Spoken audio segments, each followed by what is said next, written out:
Greetings and welcome, ladies and gentlemen, to Iodine. I'm your host, Benny Kill709, and tonight we are doing a late night writing stream with one Ellie the Wolfie. I'll bring her into the chat here in a second, but yeah. If you're checking me out for the first time, head on over to patreon.com/BennyKill709. It's awesome. It's a good site. It's good stuff. Alright, let me bring in Ellie.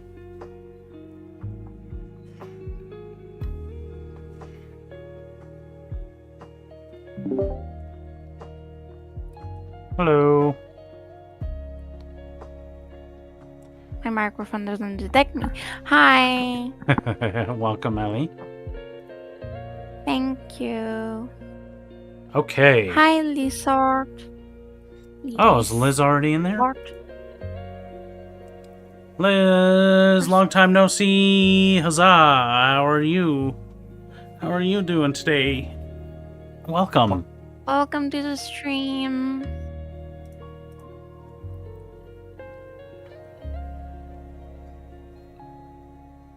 Is this the Ellie that wanted to meet me?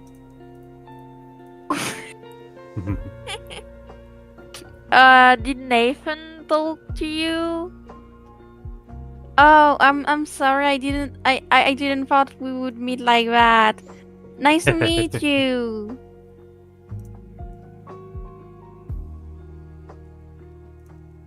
Yeah, cause Nathan said he had a friend, and I think you're a girl, right? And I was like, oh, I want another friend who's also the same gender as me. And I was like, ugh. That's why. Sorry, if it's weird, I was just excited. I don't think it's weird. I just wanted another friend who was a girl.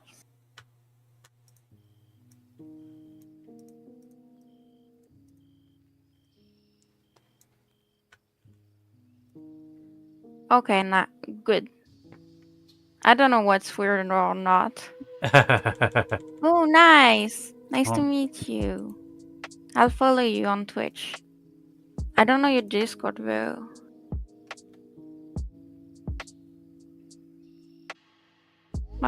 Yeah. I'm glad you guys got to meet each other. What have you been up to, Liz? Well, found you on Benny's Discord. Yeah. Hell yeah. Oh, heck yeah. You streamed and I missed it? Oh.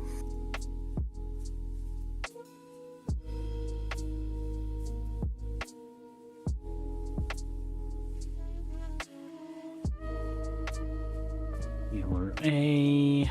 Automatic. Bring the sapling steps down to 30.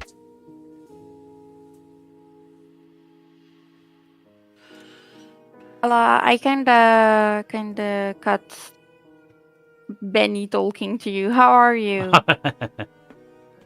Don't worry about it.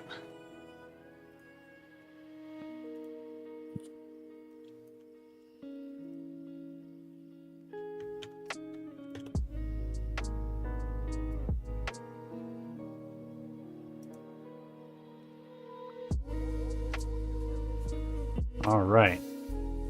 So this generator I have set up to basically randomize all of the different features of a person, including their age, their gender, their hair color, their eye color, their nationalities, even though it's not going to come through with an anime style. It actually kind of is. And expression, eye color, hairstyles, clothing. So, yeah. It's a really... I find it a really neat way to, like, just kind of come up with some, you know, random characters. I think it, I find it neat. I've done this a few times. What kind of character were you thinking of? Ooh, when are you gonna stream, Liz?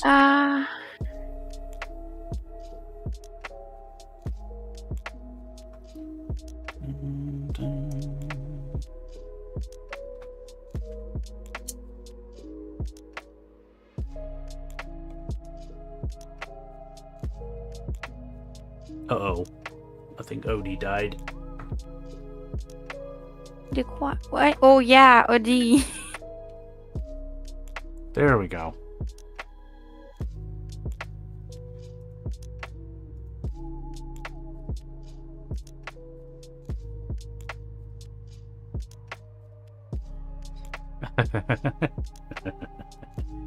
Okay, I'll be quiet. I'm talking to new friends. Okay, so Liz, to explain what we are doing today, we are trying to do story with Benny and me together. I write down the main idea on my desk so I don't lose. Something. I could set up a new Anvil world, World Anvil world too. Storming. Yeah, but I like to have it under like you know, non-internet things. Right. You can do it on World Anvil, it's not a problem, but I'm gonna also do it on my side. That's honestly probably a really good idea. Just so I can work when I don't have internet, or just think about it, or things like that. Okay. So, here, as I'm doing this World Anvil one, this can really help us to, like, flesh out the world and characters and stuff, too. The very first thing it's asking me, what is the world's name? Oh god, I don't know.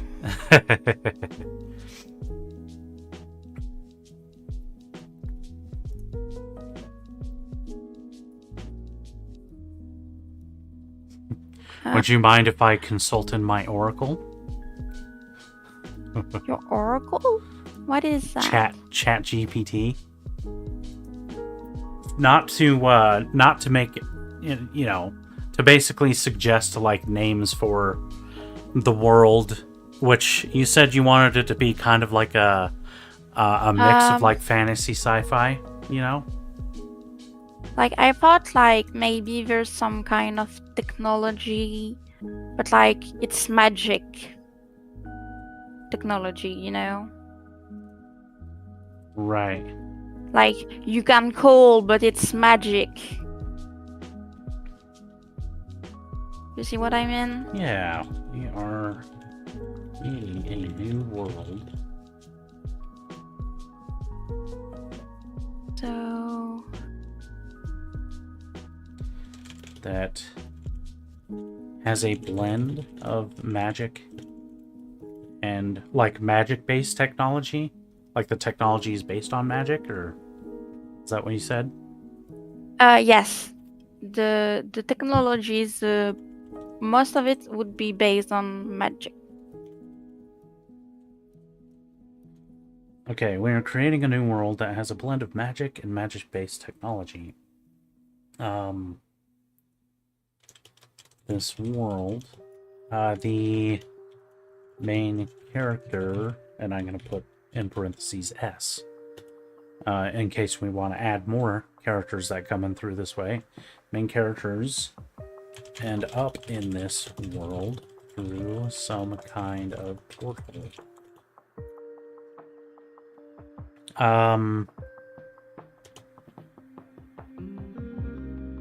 Suggest create a list of names that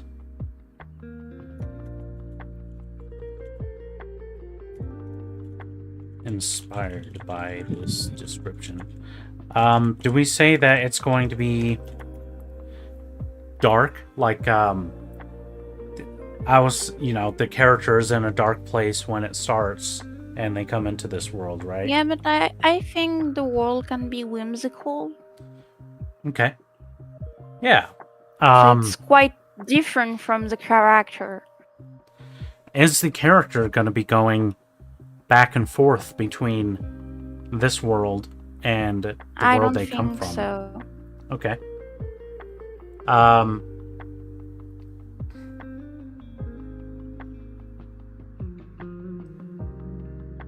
Just give me a minute, No problem. because I need to select a few things. I need to select my best work to show this what I can do. The world is... While the world the characters come from may be dark, this world is a world of light, color, and Cute things. Not Cute- cute things. Not cute things. Not cute things. I know myself. I'm gonna put some kind of a weird creature that is not friendly at all. And I've already got a I know backstory for that myself. creature. That creature, if it is, scary or terrifying or, whatever, it could also be from another world. It came from a world where things like that exist, and it fell through the portal. What if this world with whimsical is in danger because of the portals being Ooh. all the way over the place, and the main character has to help them close the portals? That sounds like a great, yeah. That sounds awesome. I love it. Okay, I don't remember what I said, but I'm putting that down in brainstorming. The main character comes from Earth, that's for sure, and fall into mysterious portal leads into, how do you write whimsical? WHIM? Here, I'll write it in whimsical. Discord. Okay. Okay, I write it like that. Leads into whimsical world.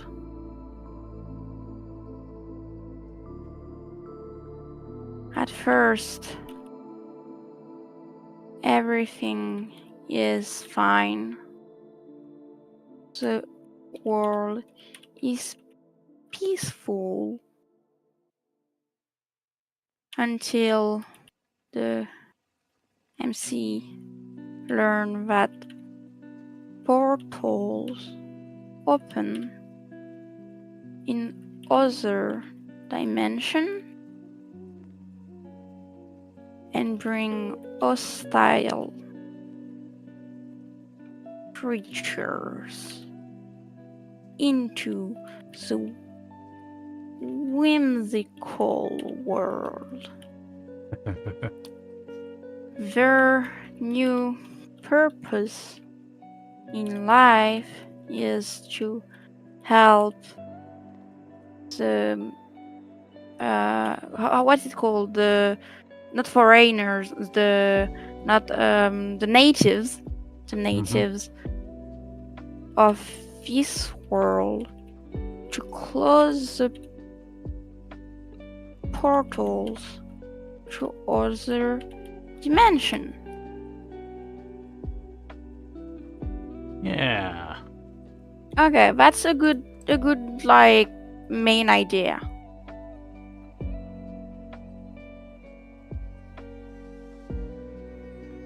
Which is the tab? There we go. Okay, so I'm gonna stream to you on Discord, and hopefully you can. This is just for the audio. If you can turn on the make sure it's not muted, and then see if you can hear this.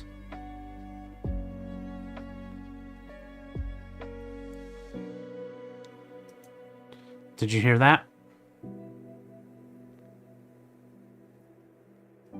Yes, but it was very low. Let me like up the sound from my side. Okay. Go ahead.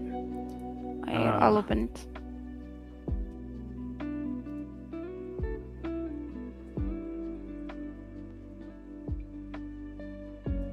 One, Luminea, a world bathed in perpetual gentle light. 2, Prismariel, a realm where colors dance freely across the skies. 3, Everbloom, a world of endless blooming, colorful flora. 4, Solavanta, a place shimmering with sunlight and magical wonders. 5, Aurora Fall, a land known for dazzling auroras cascading from its skies. 6, Zephyrella, a whimsical realm where playful breezes carry magic. 7, Chrome Elysium, a paradise where colors form the basis of life and magic. 8, Glitterwind, a sparkling world of gentle enchantments and joyful whimsy. 9, Phaloria, a fairy-touched kingdom brimming with vibrant, enchanted nature. 10, Starpetal, a luminous land where stars bloom like flowers at night. 11, Celastoria, a glowing land where celestial magic reigns. 12, Whimsywick, a playful, quirky kingdom illuminated by magical lanterns. 13, Rainbow Spire, a vivid city of crystalline towers refracting endless color. 14, Twinklebrook, a cheerful land with magical rivers sparkling under starlight. 15, Verdantia, a lush, verdant world vibrant with magic and life. 16, Brightwild, a whimsical wilderness teeming with lively enchantments. 17, Sorcerai, a bright world deeply intertwined with playful magic and advanced magical technology. 18, Celestria, a fantastical land sparkling beneath eternal starlight. 19, Eldara, a luminous realm of ancient, colorful magic. 20, Florva, a whimsical world blossoming with enchantment and vivid color. Can you go up so I can read? Oh, yeah. Okay. Thank you. Here, I'll make the text bigger, too.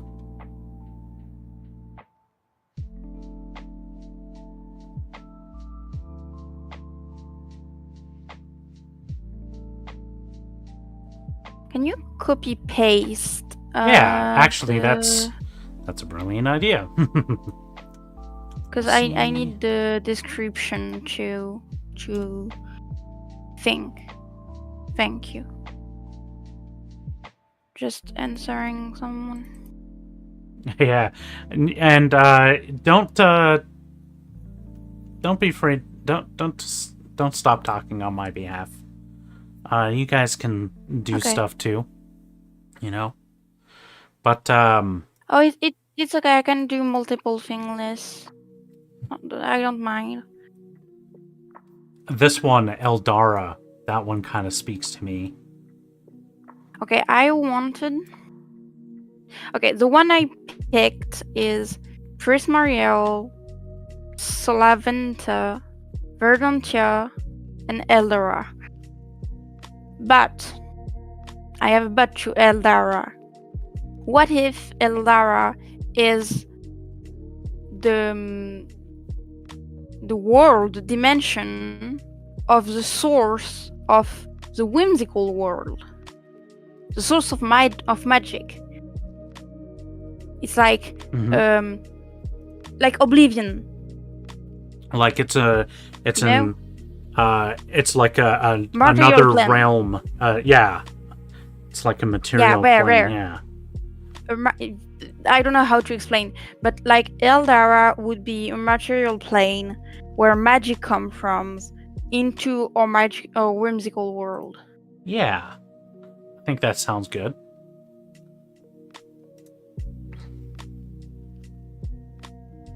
And remember, we can, mix and match these too.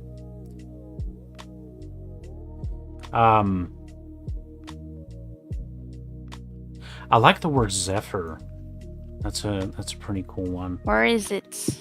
Number 6. Zephyr. Zephyrella. Yeah. I don't know about Ella, but I do like the word Zephyr. I don't like why I don't like it is because I have a lot of character named Zephyr. Ah, okay, that's fair. Also, you know what? Another thing that we should really do when we're looking at these, let's make sure that they don't already exist.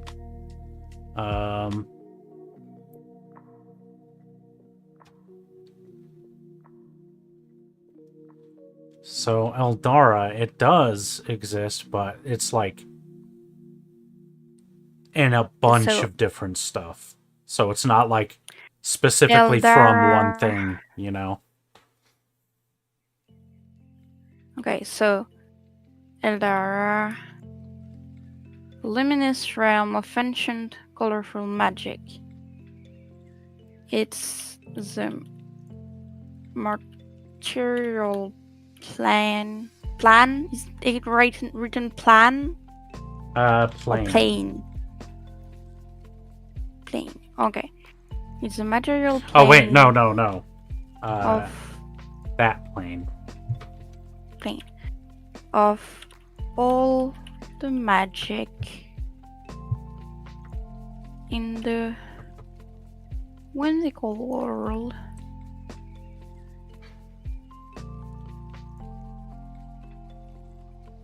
Whimsical world and some others. Okay. Now, we still need to decide on the world that they actually land in. What that might be called. Verdantia, that you had that one on your list, right? Yes. What is the definition of Verdantia? Where is it? A lush, verdant world vibrant with magic and life. So Lavenda, a place shimmering with sunlight and magical wonders. Prismariel, a realm where colors dance freely across the sky. That's difficult. I like all of them. And we can, like, take the name of one and the description from another, you know? We can blend the descriptions, you know.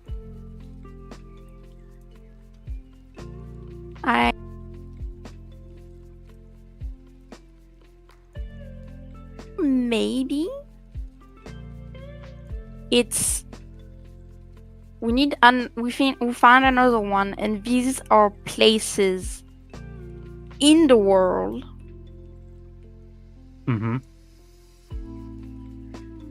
So I don't have to choose, and we can still get them. I mean, yeah, we can always have as many as possible, but we still need to come up with a name for this world. Yeah, I know. Just give me a second. Bright Wild is kind of cool. Or maybe Bright Spire.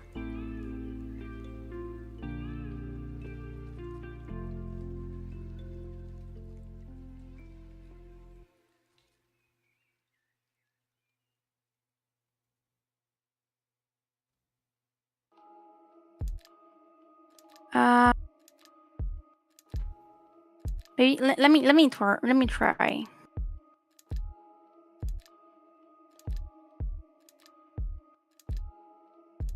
Can you send me the prompt you wrote? Yeah. Just so I know what I put and what we don't put.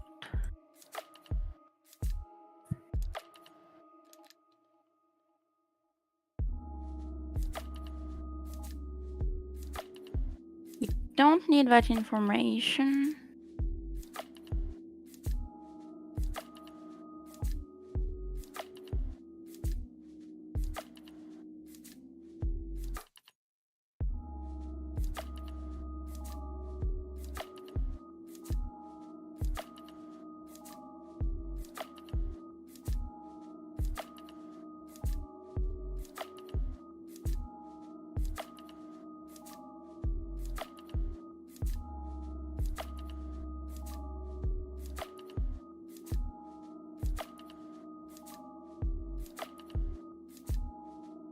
All right, here are some characters in an anime style.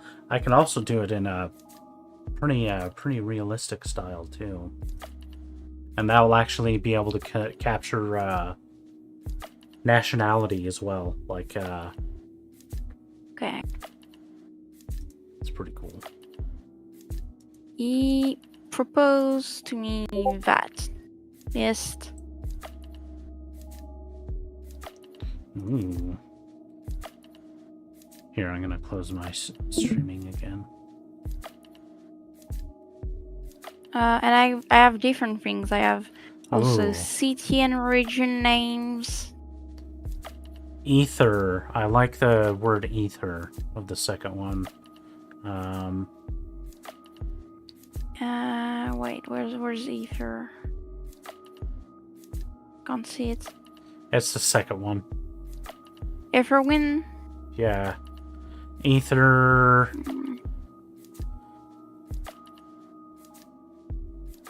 What about Etherieth? That's...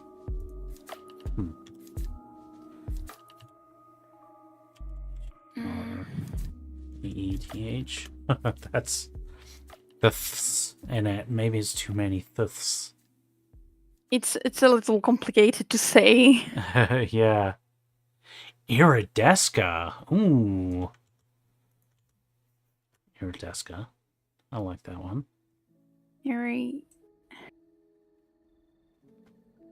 What about this? Iridescally?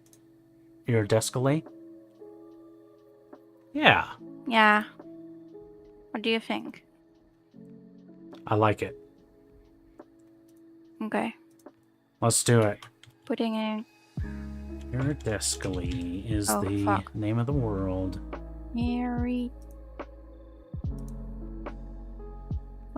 Iridescally. Dun, dun, dun, dun.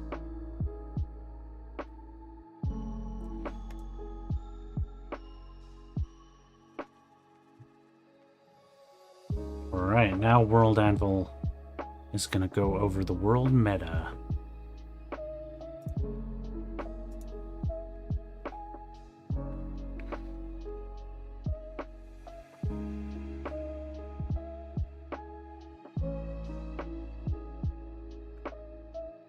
What is your motivation for building this world?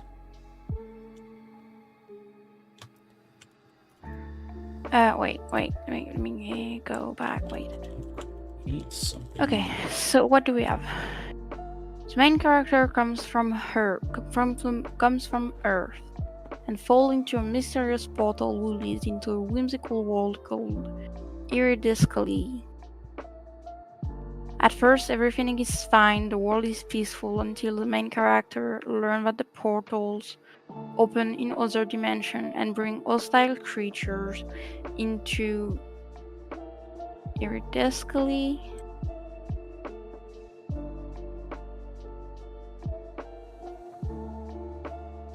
Her new purpose in life is to help the natives of this world to close the portals to other dimensions. Eldara is the material plane of all magic in iridescently, and some others dimensions.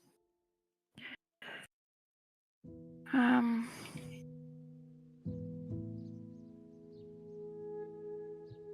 Uh.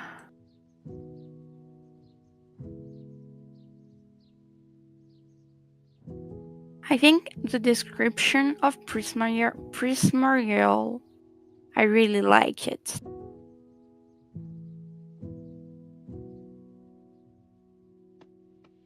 What was it again? What do you think?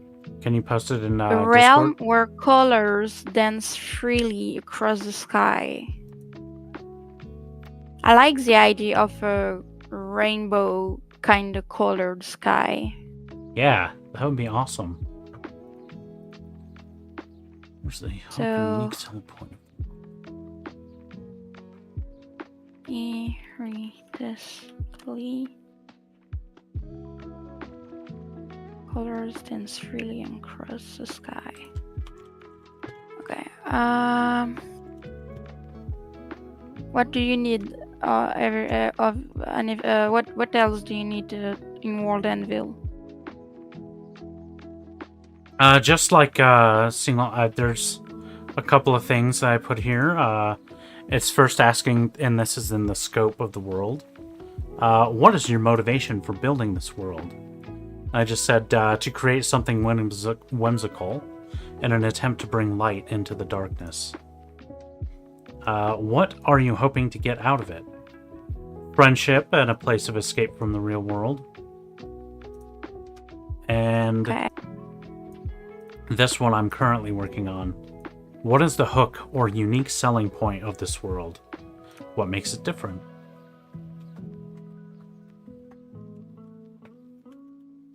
Can you go back to the previous one? What are you hoping to get out of making this world?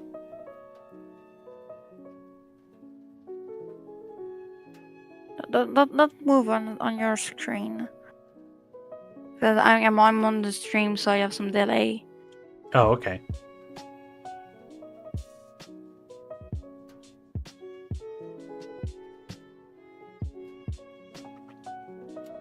Okay, this is more like what are we creating this world building for?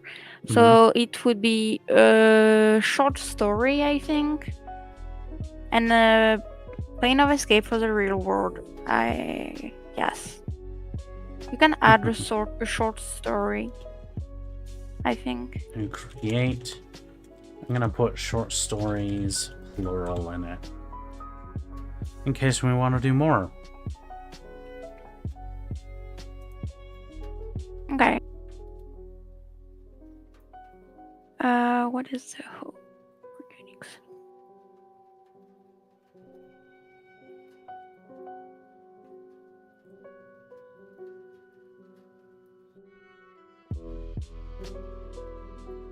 Why is it special to me? That's the question. Basically, yeah. It's special to me because I struggle with life on Earth, and I often daydream about a place where I have a purpose and where I can live a life that is better than here.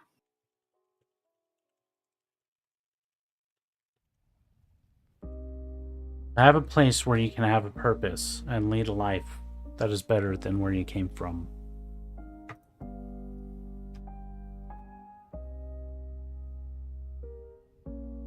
And also, I think it's important for me to put inside that it talks about a illness and how to get out of it.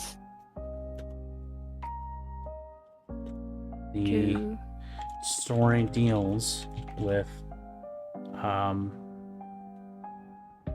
illness. You can make MC instead of story. Well, I think it wouldn't necessarily just apply to the MC. You know, we might have allegories for it all over the place, you know. Let's see. With illness and disorder, then. Illness and disorder. The story deals with illness and disorder and different From real ways. life.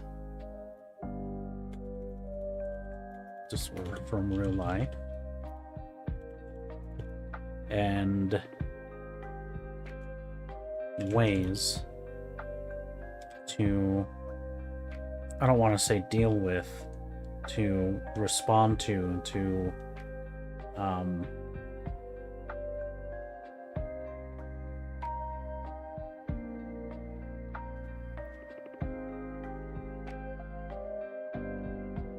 and ways to heal from them.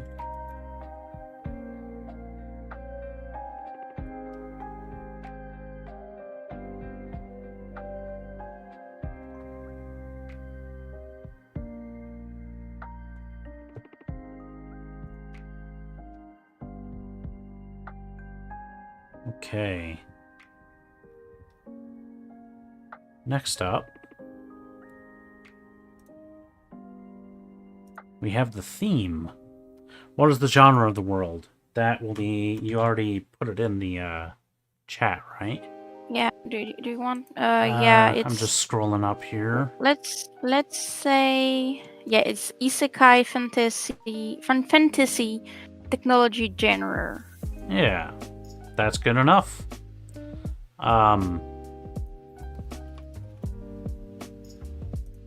How does the world feel?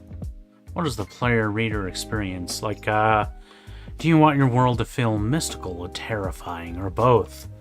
So definitely whimsical. The world is filled with whimsy.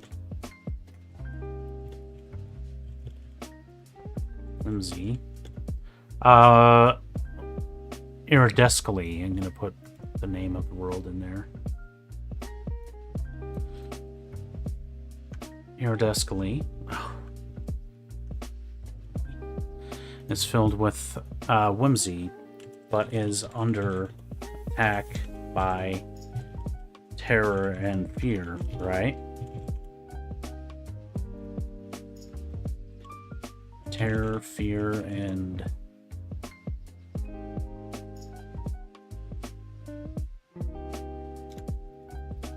hatred and sorrow.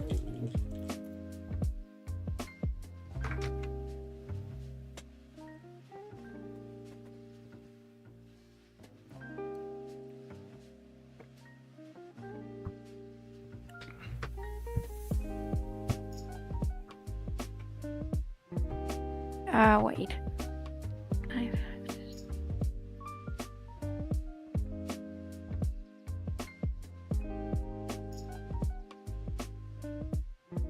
Okay, wait. I'm reading the advice.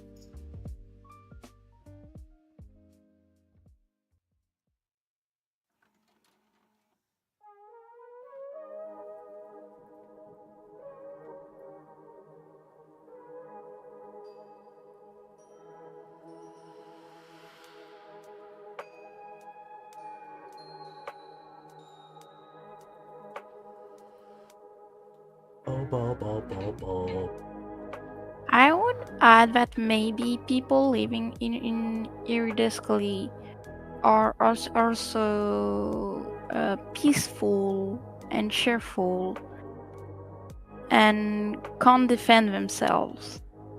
Yes, the residents of this world The are natives. peaceful. Natives has some baggage to it. The Really? indigenous people, yeah.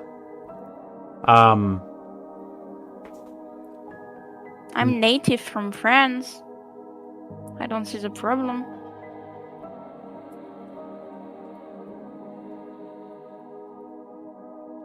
like a lot of people kind of associate native with like savage, which is not great.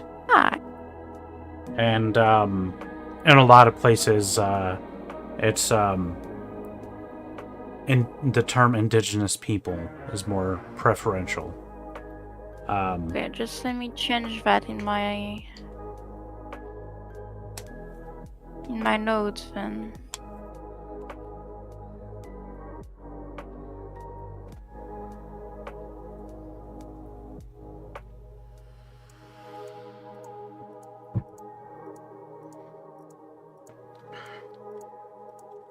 And have no methods to defend themselves. Have no method From- or dislike fighting, No. in your opinion? No. Yeah, if methods is not the right word, it's experience. Is it They have is no it experience. because maybe they do, but maybe they don't like it? How about No, because you need to hunt to have food. they have little will? They have little experience and no will. To Yes, that's better. I like that.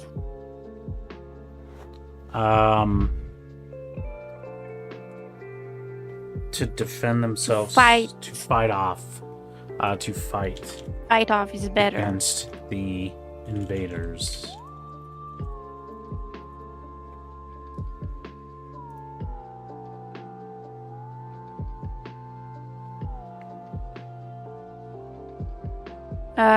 I think we can add that most of the invaders are not humans, are creatures, and the indigenous people think that it's not like why they don't defend themselves, why they don't have a will to fight, Mhm. is because it's animals, it's creatures. And they, Right. in their belief, every creature can be killed, but only if you need to eat his meat, their Okay. meat. And they would have like a whole ritual of how they kill an animal. And so they wouldn't like hurting animals just to hurt them. Right. What do you think about that? I think that's definitely good, but we can like put that in more details about the people themselves. I think for now Okay. we just want to stick to like a really short description for Okay. these things. But yeah, like we can jot that down for the information later. What is character agency like? Basically, how much power does our main character have here? Wait.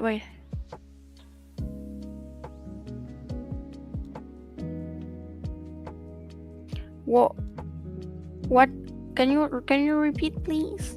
This is what is character agency like? So basically, how powerful is the character that comes into this world, our main character, and maybe other like characters that they meet?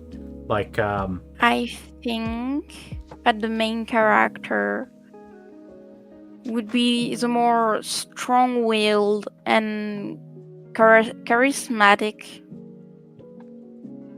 Maybe not charismatic. MC is strong-willed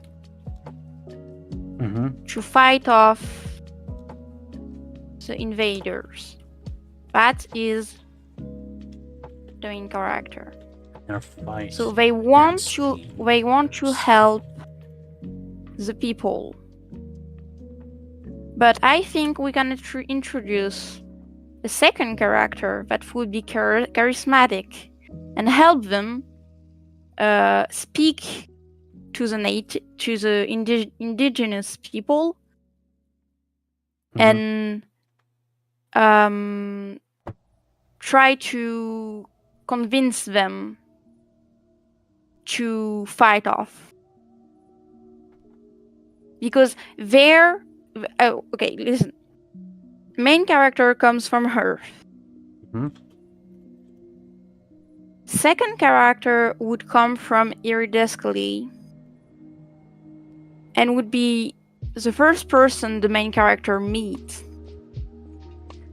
Mhm. They will learn together how to communicate. Let me just write down as I think. Second character is Let's be capable.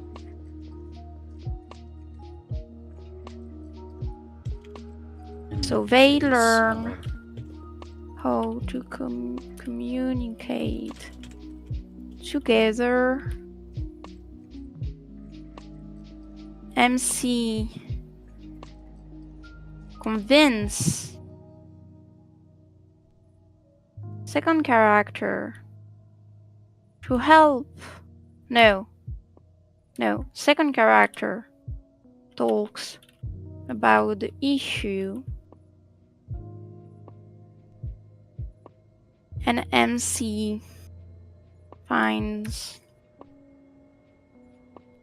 a way to fight off the invaders, but needs the help of the second character to convince the indigenous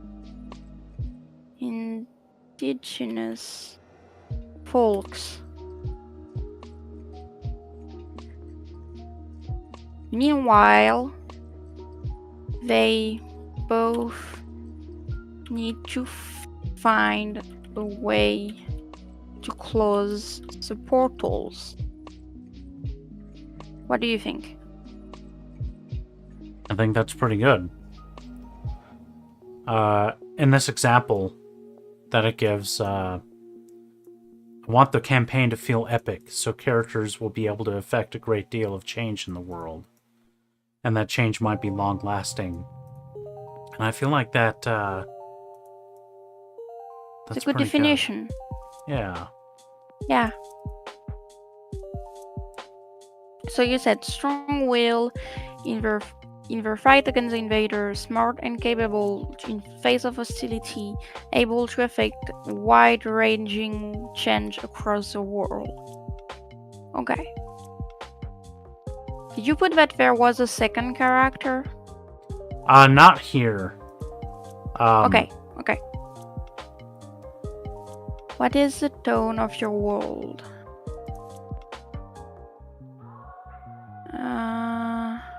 I'm gonna say generally whimsical,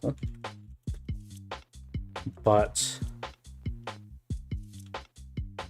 with spots of it depends on how horrific we want to get. I would go with the world is whimsical, but the topic of the story is not, because it's about fighting off the invaders, the creatures, and closing the portals. How about generally whimsical, but some of the undertones touch on difficult subject matter. Yeah. You can add you can add into what's it called? Little thingy.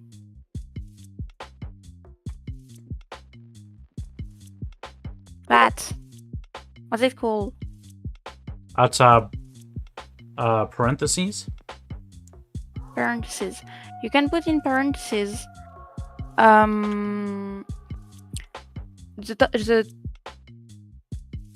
topics that would be difficult would be religion or belief, mental health, fight scene,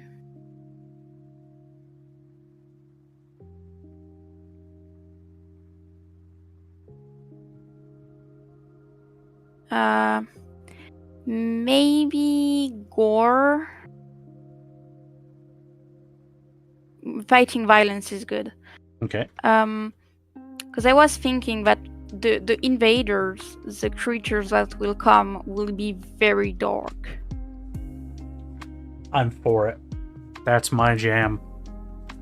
I was like, that kind of creatures destroy that world because they would come at any animals or humanoid, just rip off their head. Mm-hmm. What if but for no reason?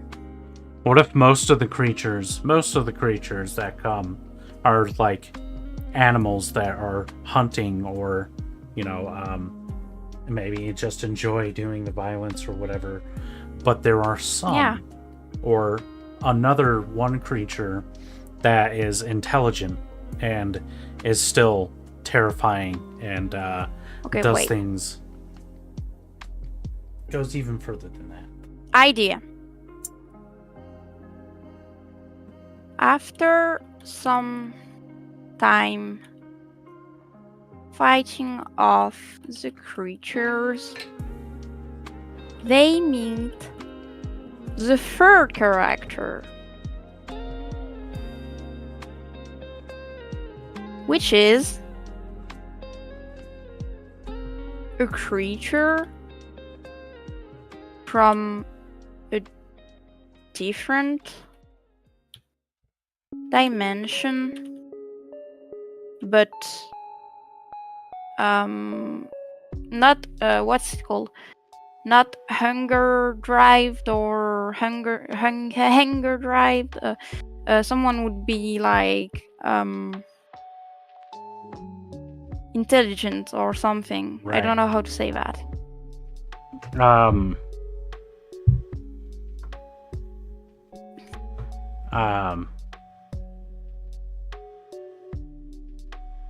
What does humans have?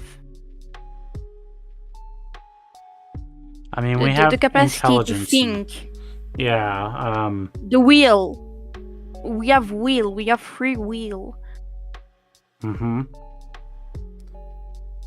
That is something. It's similar to free will. Something that animals generally don't have. And yeah, I like to think Is of it. Sentient? No, sentient means alive. Well, sentience doesn't necessarily mean alive. It does mean intelligence and aware of its own existence. So sentience, I think, is a really good word. Sentient. So after some fighting off the creatures, they meet the third character, which is a creature from a different dimension, but who is sentient and not hostile. But they need to convince that creature to help them. And the third character would bring the solution to the portals, like the fairy solution. So this third character would be a friend? Yes. The third character would be an animal, but a friend who is sentient and not hostile. But they need to convince that creature to help them close the portals, because that third character knows how to do it. Okay. Then they would go on a quest, the three of them,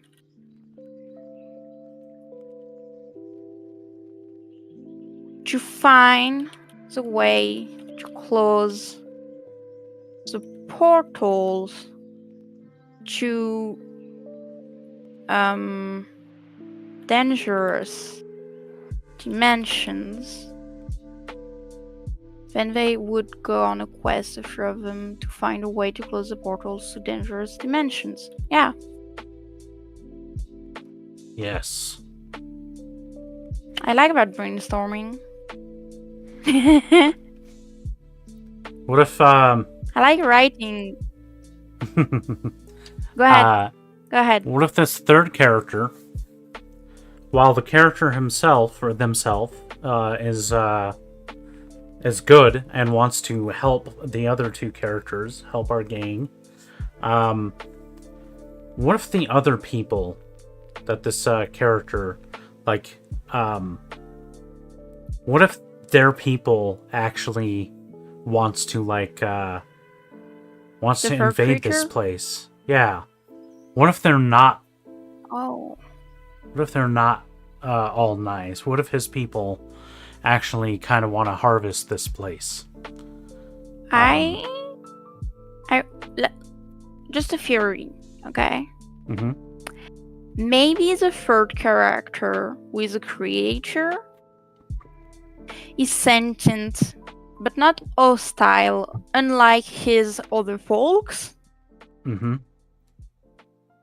But still needs some convincing that this world deserves a chance to be helped. Yeah. Okay, so the third character would bring the Fury solution to the portals, but also explain that their people, not people, they're kindred? No. Kin. It's not kindred. Indred? What? Kin. Instead of kindred, it's just kin. That means like brother, kin, family. thanks. Also explain that their kin isn't as nice as them and want to harvest the magic of this world of Iri Descali. Yeah. So then they would go on a quest, the three of them, to find a way to close the portal to dangerous dimension. And protect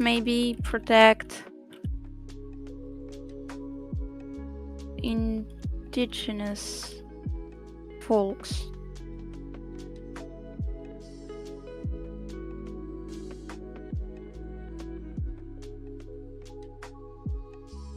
Okay, did we finish with the topics that can be difficult?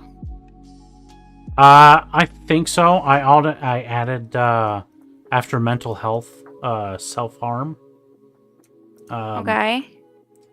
Fighting violence, maybe politics. Politics. Sure. If the third character is sentient, Mm-hmm. that means their people, their kin, have some politics. So, okay. I'm trying to think of every difficult topics that could be brought. So we have the main character who is Hill, but find a new purpose while meeting the second character. Second character is convinced to help convince the indigenous folk. Meanwhile, they both need to find a way to close the portal. So there's some violence, there's some mental illness, there's religion and belief, there's maybe you can put gore, because I would say that the creatures, the one who are gonna be angry, the description are not going to be nice to read, I think. Right. Some gore. Politics. How do I imagine that? Oh, can you change it later? Yeah, I can always change these. All Oh, of this okay, can be okay. changed. I thought it was definitive. No. No, these can... everything about this can be changed. You can go back and do it all. It's fully editable.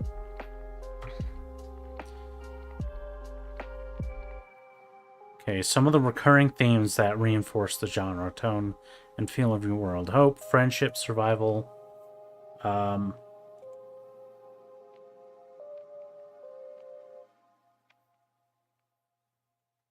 mean...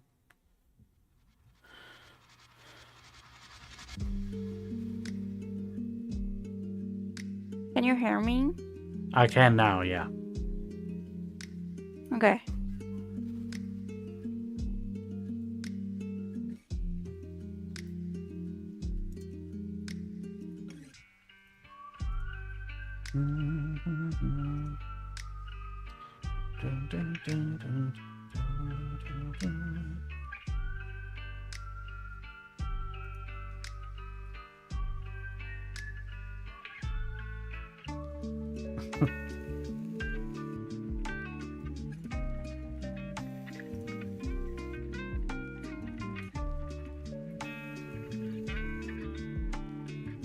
Well, she looks pretty whimsical.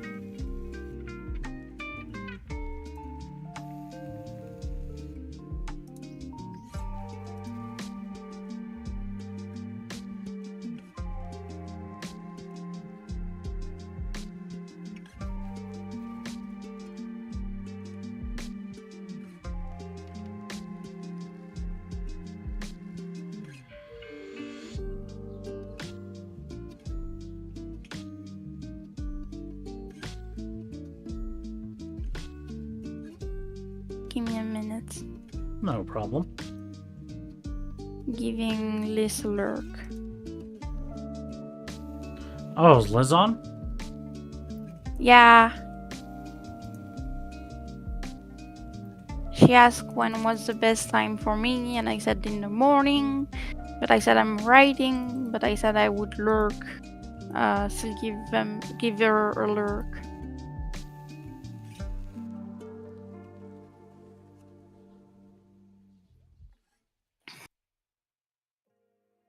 Just hope my internet keep on with everything.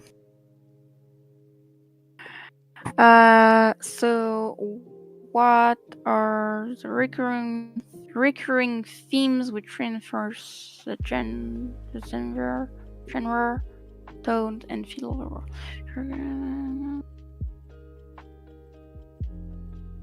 There's only 3 you can put. Well, it suggests 3 to 5, so I could put a couple more. Okay. But we want to keep. Hope this one. I don't know if friendship is good, but I don't know. I kind of feel like it needs to be like more. I don't know. More like.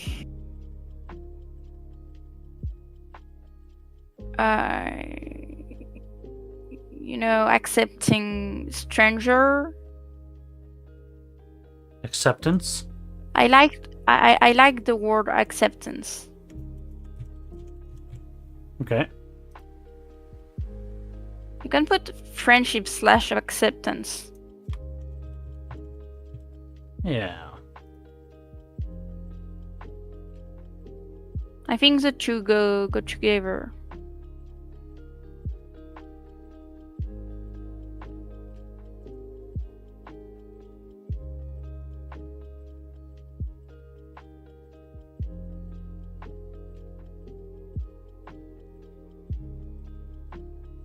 Okay, then we have survival and a recurring theme, danger, Danger. Okay. I think. Danger. Or if you have a similar word, we can put something after survival. But like, I think with the creatures being there, there's a lot of danger, violence, that kind of themes, Yeah. which is not exactly linked to survival, you know?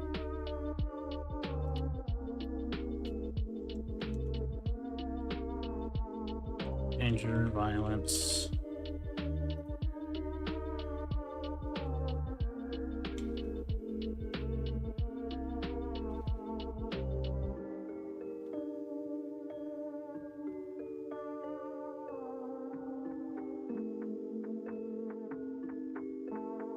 Do we even need a fifth?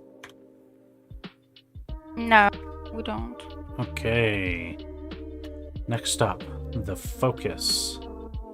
Focus the subjects you will be expanding on. 3 to 5 focal points.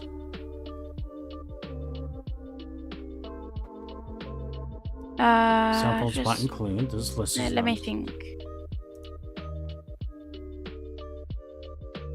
So, wait.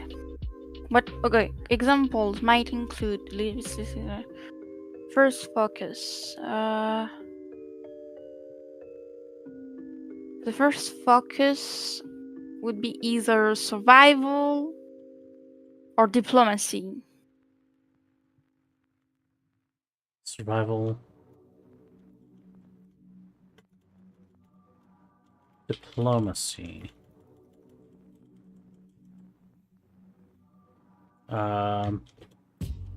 The characters must work together and learn each other's ways and customs in order to save, To convince and save. this world.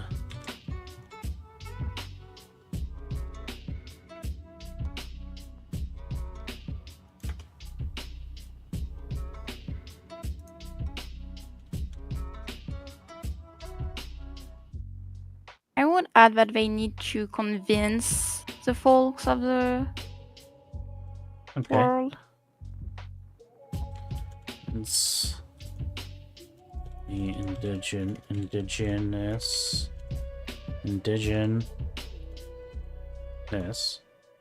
Dang it, I still didn't get it. You also have trouble No. writing it. Yeah. The indigenous. It's with People. an E. Yeah. Yeah. To save this world. Second focus point. Survival. Survival. No. Wait. I think that's a good one. No, because wait. First is you need to convince people. Then you need to survive, and then you need to find a way to close the portals. So yes, survival. Okay. They Convince need the to learn the indigenous characters. people to survive and save the world.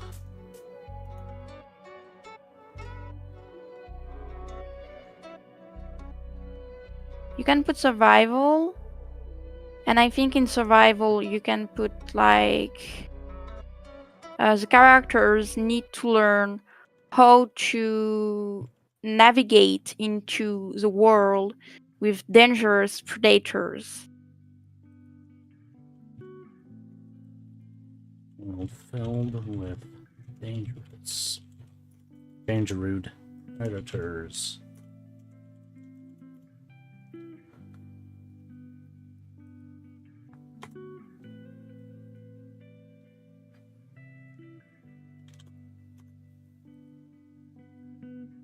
And I would say third focus is finding a solution to close the portals to dangerous dimension to protect the indigenous folks and the animals. I don't know how to summarize that in one word. Let's see, what are the... What if, the third focus point was mental health?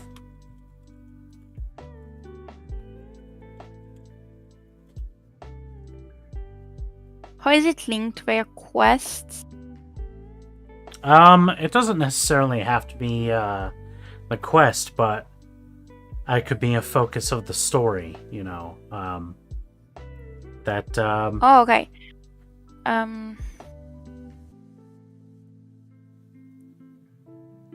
The main characters struggle with mental health and need to learn to trust other people and you trust, accept that they need help. Trust other people as well as themselves. And then what did you say? And to trust others. And that they need help. And find that they can't fight off by themselves. They need. And we could have a character. I'm writing it down. We could have a character explaining to the MC that it is the same with the world and their mental health. The MC can't fight off alone, like they can't fight off the invaders alone. What do you think? Yeah, I think that's great.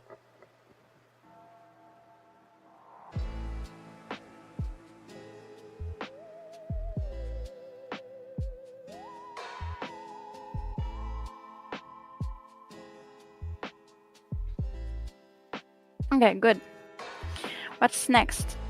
Ancillary or expanded focus points. Basically, like the one that maybe isn't as important as the other ones, but is something that might be featured in the story. Oh, I really like the belief of the indigenous people. I really want to make it important because the second character is an indigenous folk. Right. Would this be beliefs and politics? I wouldn't say politics comes with the second character, but the third. Okay. So I would put like the two of them, but on different lines, you know. Okay. Beliefs and politics. So under beliefs, the people that are here we go again. Indigenous. Nailed it. That are the people that are indigenous to Iridescally. To what? How do we spell it? Oh, it's right there. Iridescally. The people that are indigenous to Iridescally have firmly held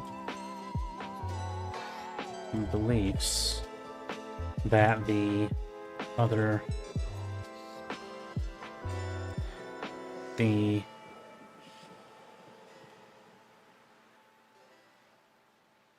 visiting You can stop at believe. characters, must understand. Put main character, because the main character is actually one of the only that doesn't understand. That the main character must learn to understand.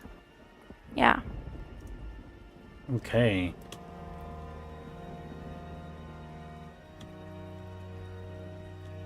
And politics is I would say it would be like the sentient invading race. How the third character deal with politics and I don't know, I'm unsure. The sentient invading race has a political system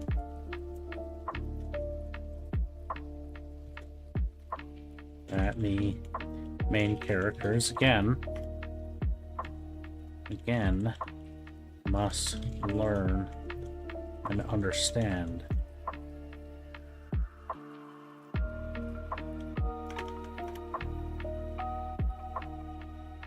Okay.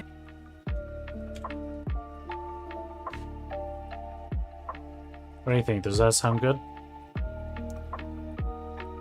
Yeah. All right. Scene. What is the initial size of your active setting? Is this going to be the whole planet? Or is this just going to be... is this happening in a specific region of the planet, in a maybe particularly small region? What do you think? I'm always a fan of like an epic scale, but I know you wanted to keep this at like a short story length, you know. Let's go with a country first. Okay. And if you write another story from another point of view, we can get the scale up if you want. Yeah. What do you think? It sounds good to me. This will take place... Is it like an island country? No. A country sized area of the world of Iridescally. Let me search something. I need to know something. But with the potential to expand.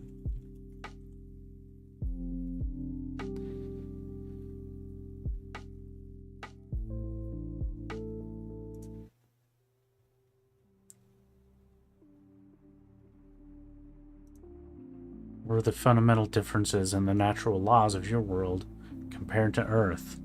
We haven't talked a whole lot about how the magic works, or what the magic affects. Wait. Just you wait a few seconds. Okay. I'm trying to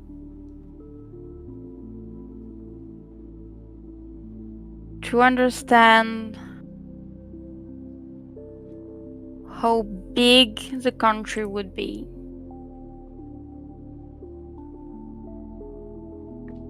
Lithuania-sized. It will be? No. I was gonna go with my country because it's not that big. Okay. Oh, you know what? I wonder if my It's like the size of one of your states. Yeah, I'm gonna look up new New Mexico. It's almost the same size. Land. And how much time it takes to travel from one point to the other. Oh, France is bigger than that. Yep. France is 213 miles squared, while New Mexico is Well, 121. let's go with the higher. Yeah. Oh, there's a handy little picture here. Wow. Cool. There's New Mexico right there. So we need to wait.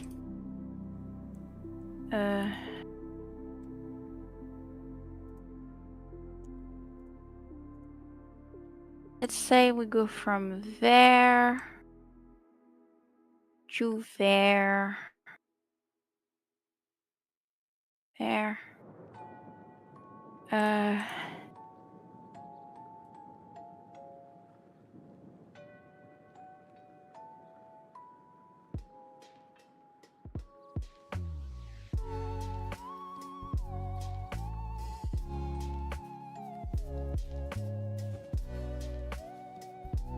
Okay, I need ChatGPT. Google isn't intelligent enough.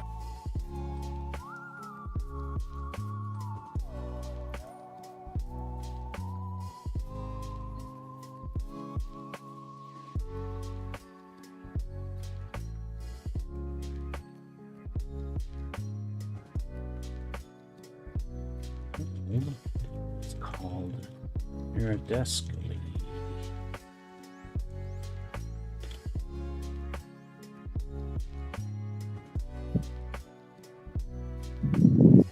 Hey Shizumi, what is going on? Hi, Shizumi. Welcome. Welcome to the world of the average waking. walking time estimated. So 5 kilometers per hour. So walking per day 6 to 8 hours. So 30 to 40 kilometers per day. If we do 30 kilometers per day, it's 33 days. Take about a So a month. month. Take about a month 5 to weeks. move from one side to the other by foot. If you take Yeah. terrain, rest day, weather, route, 5 weeks of walking. Sweet. So to travel the country, it takes 5 weeks on foot. Weeks to travel on foot.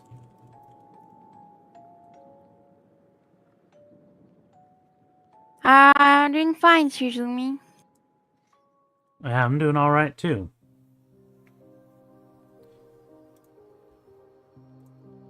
What are the fundamental differences in the natural laws of your world? This is where the magic comes in. What do you mean? Like, I need examples. Well, we know that there is magic in the world. But what does the magic do? The magic, we already know that the magic comes from another material plane. Okay.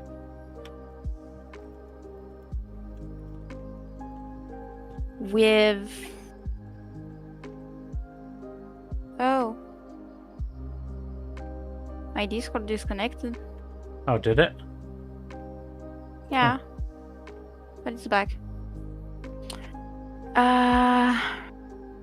So let's work a little on Eldorada. Okay, check this out. Luminous realm of ancient colorful magic. It's the material plane of all magic in the iridescally and some other dimension.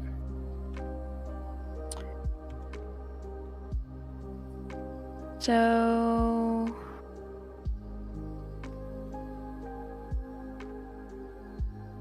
Eldara, right? Eldara. Yes, Eldara. As simple as you Mystical pronounce it. plane. Mystical material plane of existence from which the magic in iridescently From which is the magic of iridescently comes from. Yeah. Okay. Boom. That's already saved. Okay. So let's work a little on that. Is there entities in Eldara? Eldara.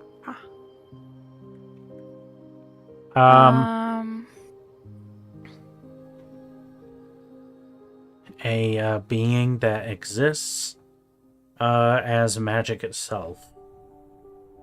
Okay, I have an idea. Mm-hmm. What if magic is sentient Okay. and choose their wielder?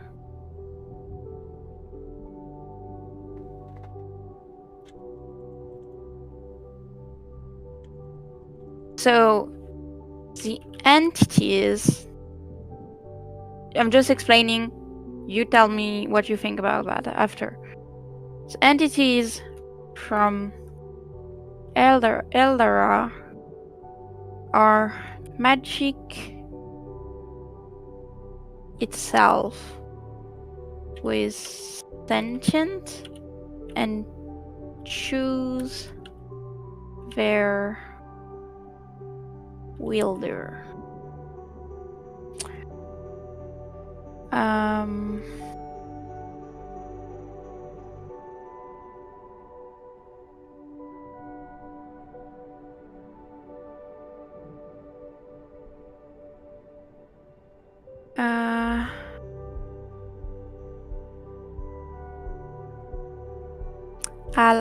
I'll add something. It seems that the portals were not created by the magic from Eldara.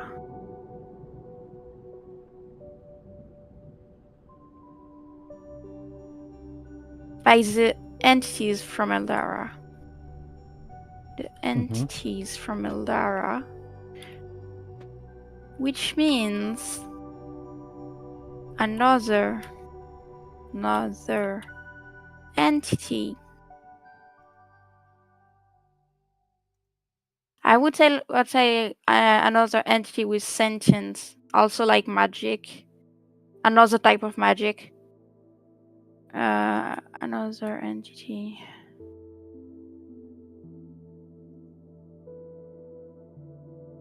From another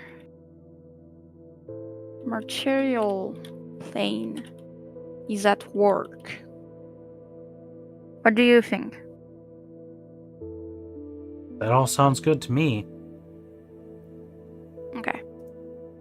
But that means it adds a new step to their travel. Okay, so then they would go on a quest, 3 of them, to find a way to close the portals to dangerous indigenous folks.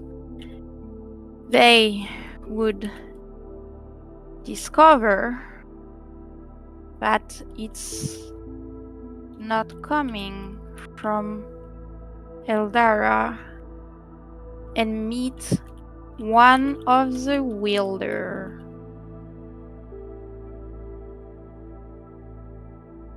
of magic who informs them that it's coming from another plane, from another material plane. And that means we need to add a step to the journey. Okay. So far, we have MC, main character, fall into a portal, comes into Iridescally, meet the second character, they learn to communicate, then second character talks about the issue they have in their country, main character finds a way to fight off the invaders and need the help of second character to convince the indigenous folks. I would say that would mean the main first arc. Okay. Would said arc 1. After some fighting of the creatures, they meet the third character, which is a creature from a different dimension, but with sentient and not hostile, but they need to convince that creature to help them. The third character would bring the theory solution to the portals, but also explain that their kin isn't as nice as them and want to harvest the magic of Iridescally. I would say arc 2, and I would add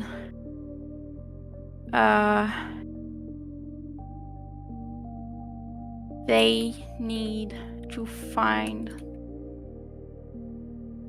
a way to how do you say no, I need internet. Push back. Find a way to push back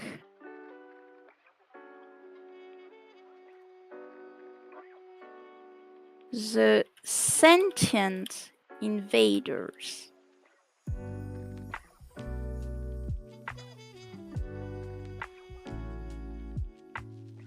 And they find a way. Then arc 3.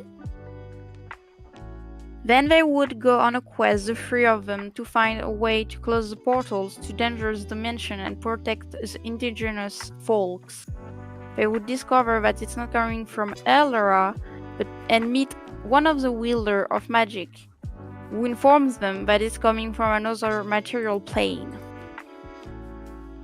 They now need to find the wielder of the other magic to stop them once and for all. What do you think? That sounds good. You're really good at this. Okay. I know, I'm just not good at writing. I'm good at world building, but not writing. Yeah.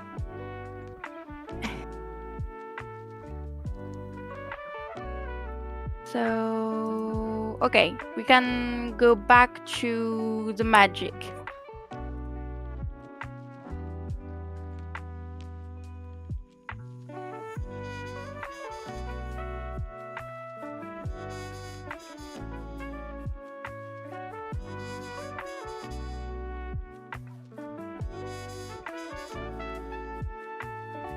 Okay, the fundamental differences in the natural laws of your world. Magic in this world comes from the material plane Eldera, where the magic itself is sentient. The magic choose a wielder. There's different magic in Eldera. Okay, because basically, to explain, in Eldera, magic exists, but magic is a creature. It's sentient. Mm-hmm. So there's multiple magic in each plane, material plane. Okay. Is it clear? Yeah. But what are the Okay. effects like when one of these magic creatures chooses its wielder? Like, what ability does it give it? Or Okay. Um, or I am not. No. The magic choose its wielder, or give a tribe, or another word, I don't know, a city, to give them their blessing ooh, without leaving the realm. Which would mean everyone can access magic. But their wielders were stronger because they have the creature inside of them.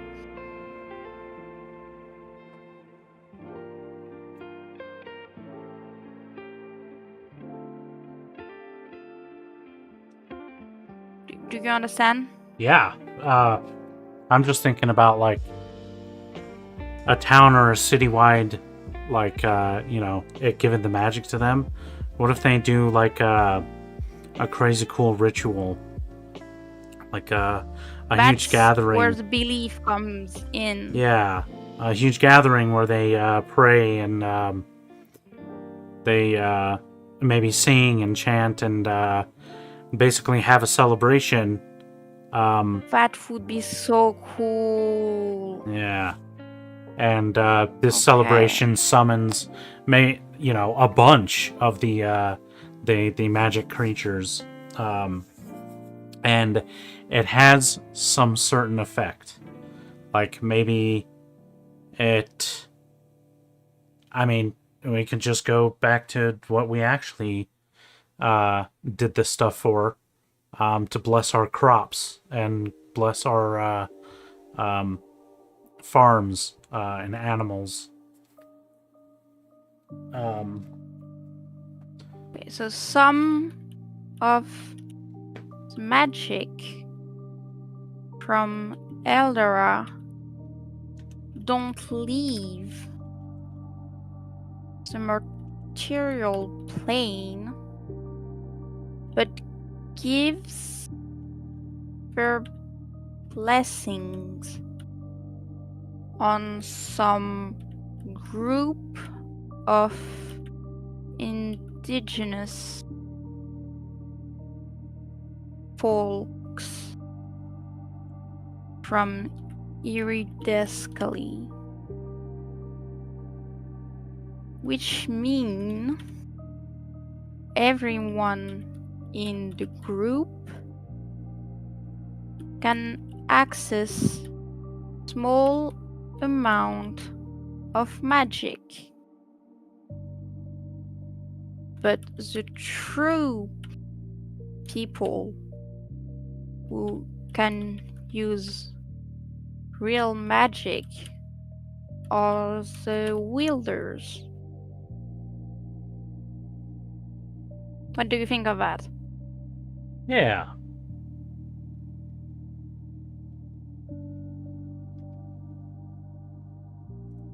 So did you use the realistic one? Yeah, I decided to switch to the realistic one to see what are some of the ones it chose, or some of the ones that came out pretty good. Did you see the previous ones? Yeah, some of them were good. But right now I'm not focusing on the main character. I'm focusing on the question you're asking me.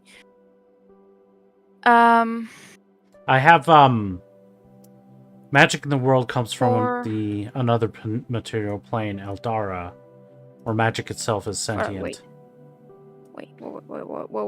I'm writing down.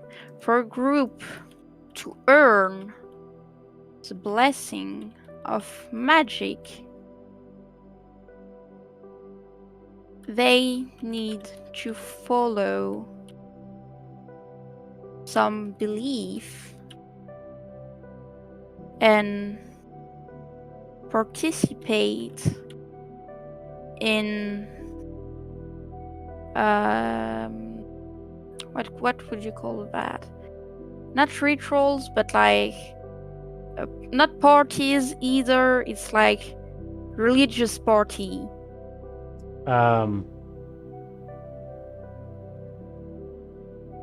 Celebration. In a celebration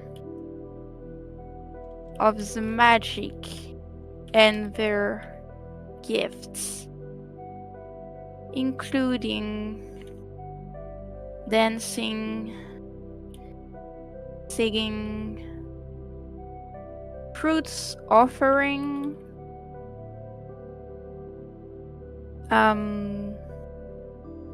what about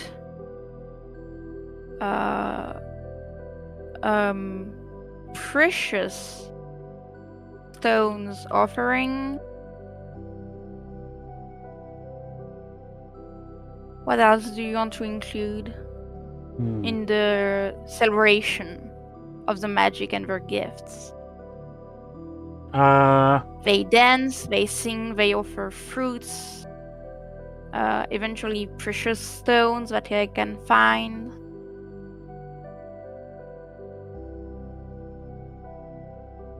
I have an idea. They have a feast? Yeah. A feast. At the end. But at the end. I want to add something between how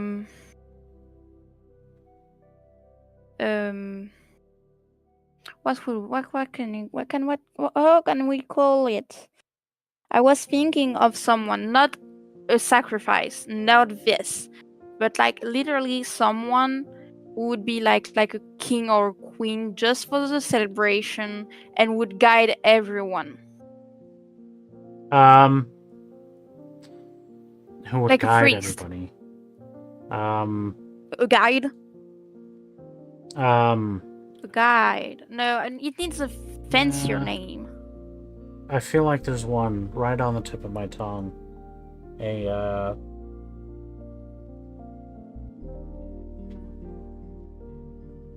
Oh, I have an idea. I need the word before I lose it. Receptacle. The receptacle? A vessel. The vessel. Yeah. A vessel to guide. Wait, vessel or vassal? Vessel.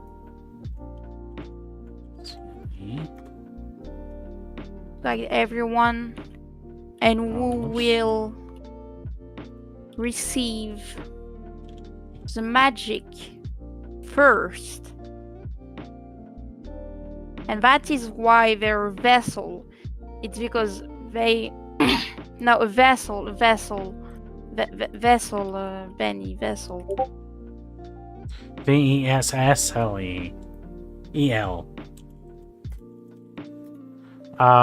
Okay. That's what I was wondering, but there's also the word vassal, I think. That's the one I sent you. I'm just not talking right. Not vessel with E's, but vassal with A's. This actually specifically refers to a person. A holder of land by feudal tenure or condition of homage to allegiance. Isn't it like for... like feudal... No, it's not that. It's not that. What I meant. It's not what I meant. Okay. It's a vassal. A vassal is someone who plead allegiance to a lord. You don't think that could work, like pledging allegiance to the magic? A vassal to the magic? No, it's something very specific. It's a word specific to medieval thing. Mm-hmm. But you prefer vessel? That is why I don't want to use it. Okay. It's like I've learned it. It's cool. It's literally part of my history, and I'm like it doesn't work. So Magic chooses So- its wielder.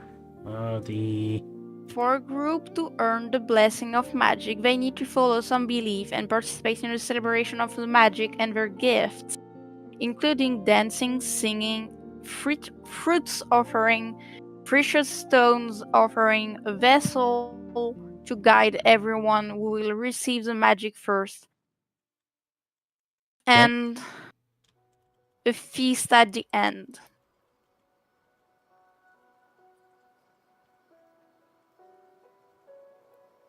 chosen vessel leads people.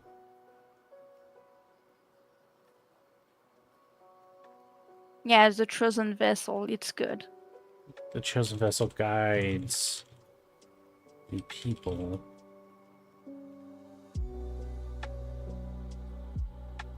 In During the celebration. celebration of the magic. And its gifts. Of magic and their gifts, because it's multiple Right. entities. Now, what are their gifts?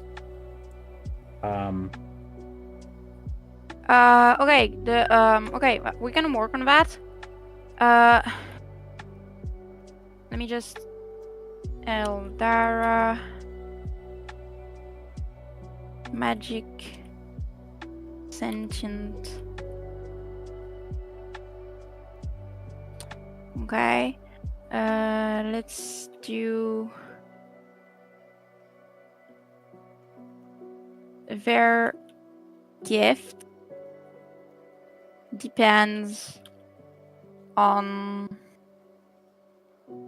I would say it depends on how faithful they are. Depends on faithful. No, it's not faithful. It's like how they are doing their belief daily. Okay. Like practicing their belief. On how how do you call that? How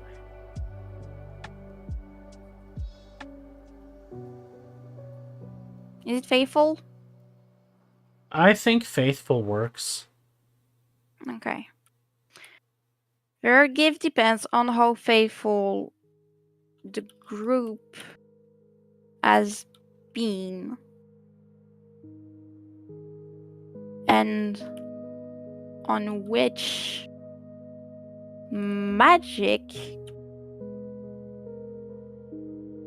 give the gift. Does that make sense? Yeah. Because there are multiple magic sentients, so they have different gifts, and they only give gifts if they're very faithful groups. Okay. Okay. So it can go from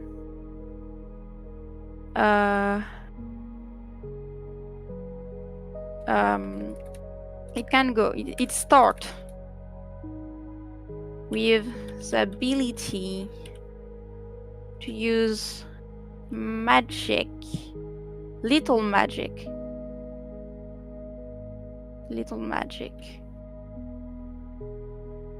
Example, how do you write telekinesis? Telekinesis. That's it. Thank you. Telekinesis. Yes. Growing small plants. Controlling small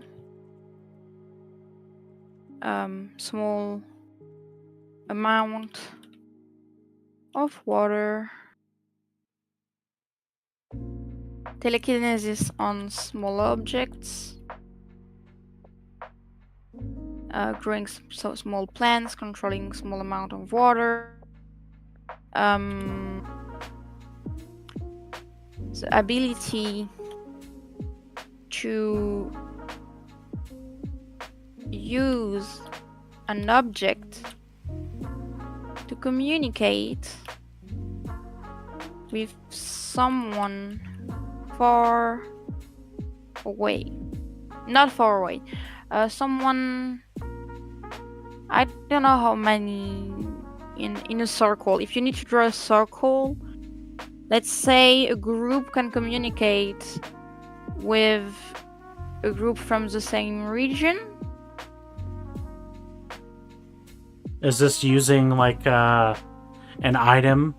Like Yes, an object. okay. A specific object that they all have. It's a small item at their wrist, for example, like a watch. I don't know. It's an example, and they use that object to communicate with someone from the same area of them. Okay. Area of them, or right next to them. Okay, that are some examples. I'm gonna say It starts with the enchanting ability to devices. use little magic. Yeah. Okay. So, and their gift, which includes telekinesis on small items. I'm gonna keep it general, because Okay. I think like it Influencing can. the okay. Influencing the growth of plants, controlling water, enchanting devices. It's not really the ability to use enchanting devices. Okay. It's the ability. It's not. They were not given like. How can I say? If the celebration doesn't go well and they don't receive the blessing, they can't use the enchanting device. Right. They can't use the magic to enchant anything. Exactly. Okay. Well, I think that works. Like, because we're talking about what the gifts of the magic are, and then I think being able to enchant devices is one of the gifts, right? Yes, but so it starts with the ability to use little magic and continue with, for example, good what do you call that? Good weather Mm-hmm. for a month, or good good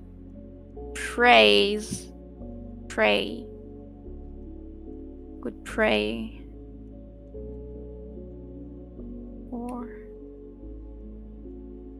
for next big hunting,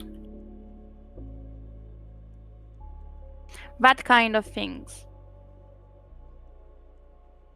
No, they can't. No, it's different. They cannot change the weather. It's the magic that influences the weather, right? Yes. Yeah, that's what I'm talking about here. Then it's one of the maybe magic's put gifts. like a little slash or a dot, or like send a sentence, so we can very differentiate the gift that they can use and the one that are given by the magic in the world. Okay. We can go into like details like that here, but these are just kind of generally like some of the things that the magic enables people, large or small, to be able to do. just a few examples. We can but- expand it later. Then just remove changing the weather. Okay.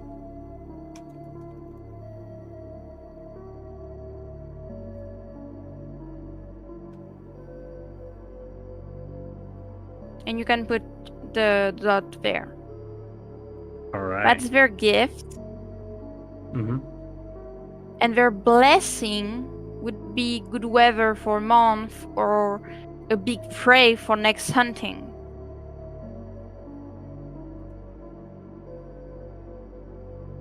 See how I really devise the two? Yeah, like, so the gifts are like small and the blessings are the big sweeping changes that are brought on Yes. by everybody doing the celebrations and stuff. Right. Yes.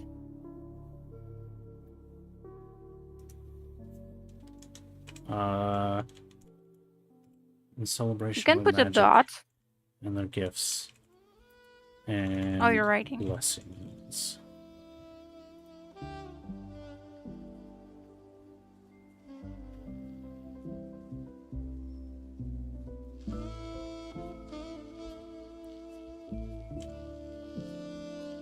All right. How did this world come to be? And, like, cosmologically speaking. I have no idea. Does it exist much like our real world does, like as a space in the universe, or is it kind of on another plane, or something like that? What would you think?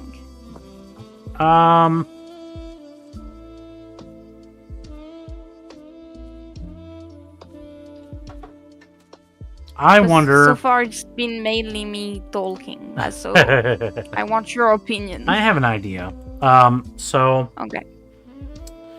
the creatures that exist as magic, a long time ago, before they were able to break through into other worlds and influence, or this world even, they became so powerful in their own realm that they were able to collectively create this world iridescently.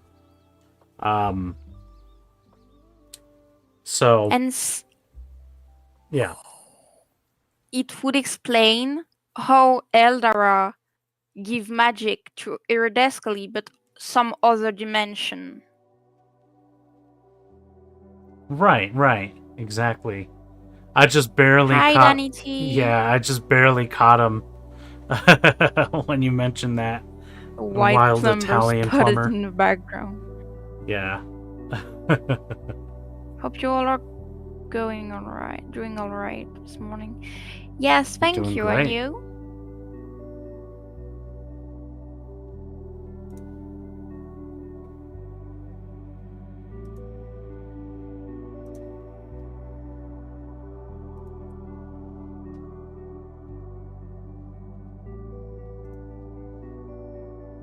Oh, okay. So, what you were saying was Eldara Yeah. and the magic sentient, the sentient magic, created dimensions.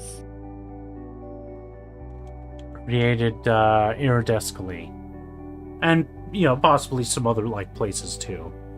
Yes, some other dimensions too. Right. Then, because if I go on my notes, I read that it's a material plane of all the magic in the iridescently and some other dimension.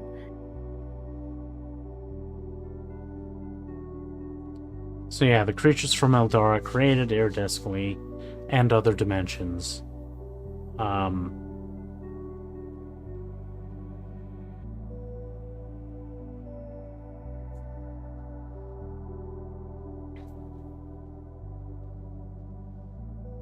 A long time ago. a long time ago. Now that, Just one. if we say a long time ago, that implies that maybe they're not powerful enough to do that anymore. They can't create worlds anymore, or No, it's just iridescently and other dimensions. Those ones were created a long time ago. mhm. We're talking about these ones, not the recent ones. So they are able. Like, I was gonna say, if they weren't able to do it anymore, because of some crazy thing that happened to them a long time ago,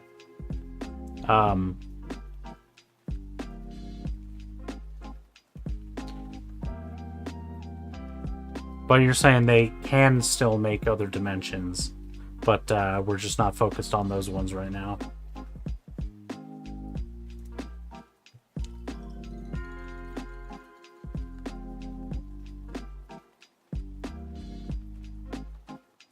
Sorry, I'm reacting to Danny C. Dictionary, that's just thick. Them to not be able to create a new dimension, or do you want? I think if they aren't able to do it anymore, then it adds like a little veil of mystery, like what happened that they're not able to do it anymore. Like, they still have their powers to, initiate change through the residents of Iridescally and other places, but they're not powerful enough to create new worlds and new dimensions anymore. But why? At the same time, I'm sorry for cutting you, but at the same time, I would find it interesting to create a short story in the same line of this universe about a new dimension.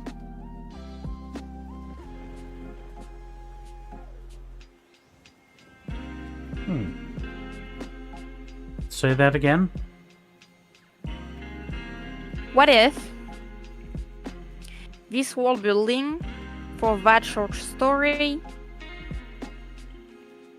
add another short story about a new dimension, the creation of a new dimension, how it works, what happens, how people will come to life.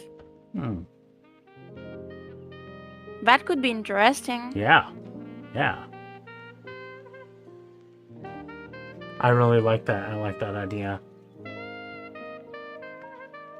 Danny T, bro, why does that boy look like this one kid I went to preschool with? That sucker punched me.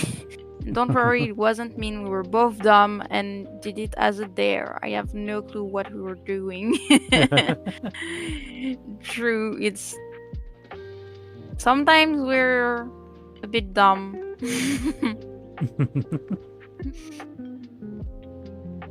So, the creatures from Eldara created Iridescally in other dimensions a long time ago. They haven't been able to created since, those. but Okay, wait. recently Created. Okay, right.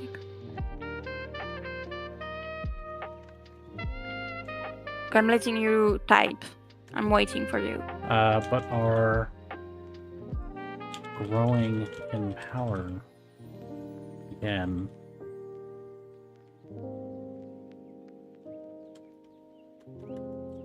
And may be able to create something new.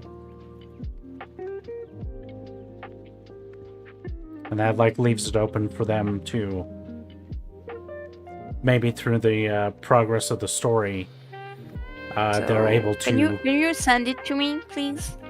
Sure. Just that little paragraph. Thank you. So, okay. So that leaves an open space for actually 2 new stories. Why they haven't been able to create it, Mm-hmm. and how they did gain back their power, and something new. So it can give, but we're not working on that. Right. It's just I just like to put my ideas onto paper or desktop or computer or anything, just so I don't lose them and I can go back to them and yeah.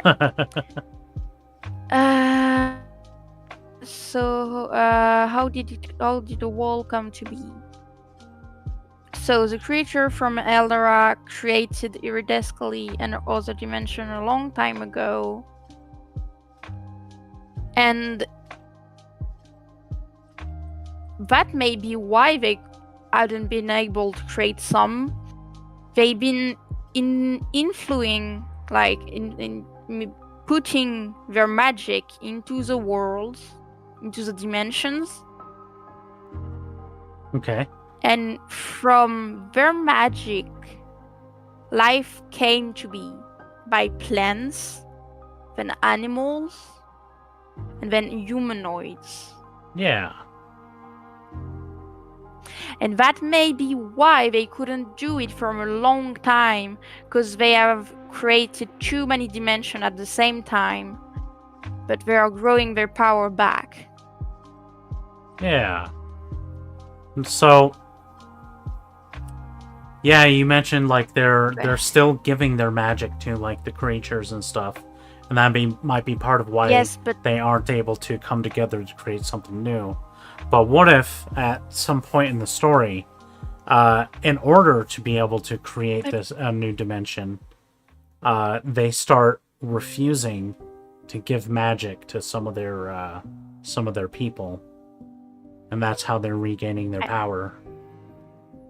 I was thinking of baby magic, sentient magic. Baby magic? Yeah. Like, okay. But, okay, so I thought that they are sentient entities. Mm-hmm. But what if Eldera is a land for them, but is not, like, they're not immortal. It's like generation after generation after generation. Yeah. So what if iridescently and in some other dimension are created by the parent magic sentient, and at some point they have a baby sentient magic that create a new dimension, that create a new story. Yeah. Like that? Yeah, I like that. I'm sorry, I feel like I'm giving you like I feel like I'm not giving you enough space to imagine the story. I mean, yeah, we're like touching all kinds of different, potential stories here. Like yeah.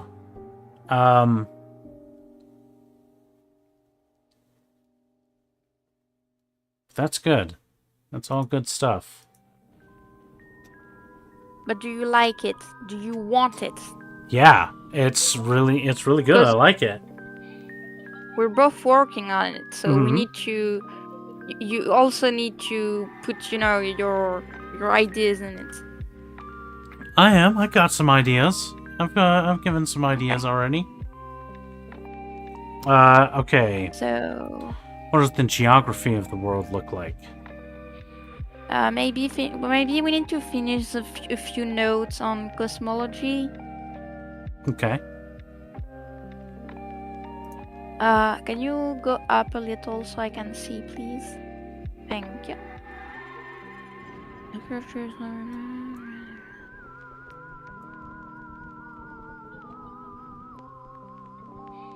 Okay, so maybe they haven't been able to since, but are growing in power to give their gift and their blessings to these dimensions.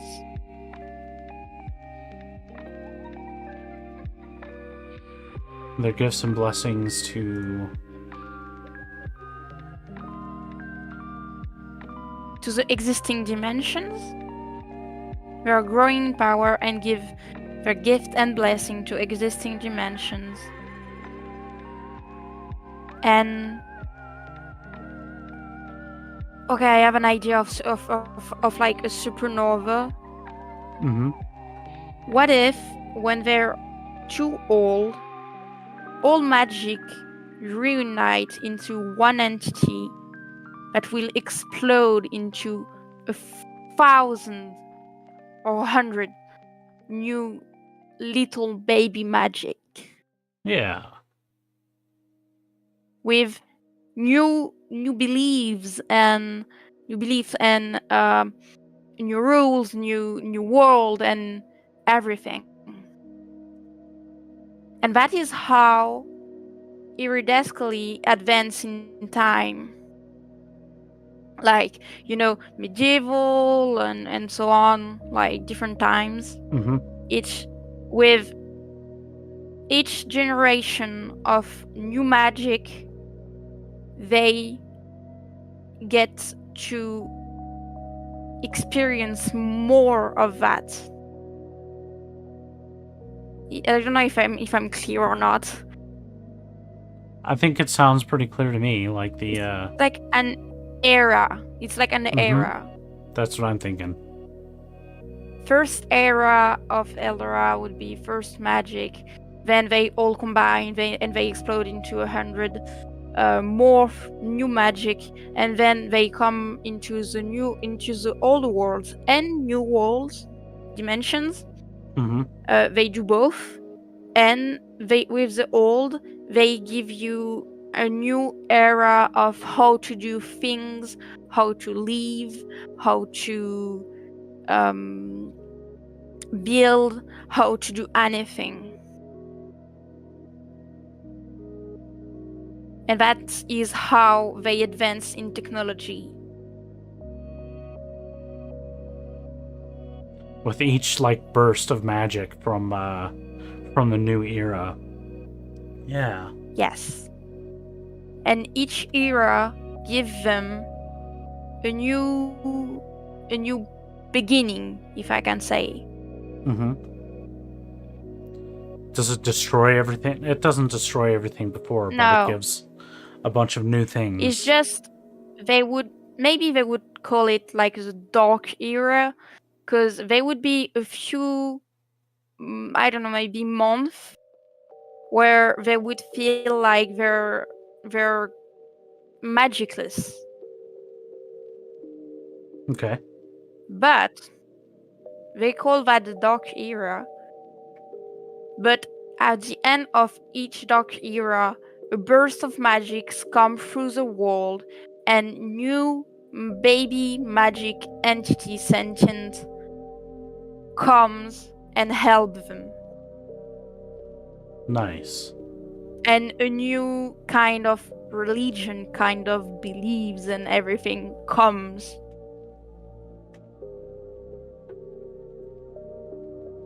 That would be a pretty big changes. A pretty big change in era. More. And it can last a long time. An era can last a long time. It's not a problem, I think. I think magic would last a long time. Oh yeah, definitely.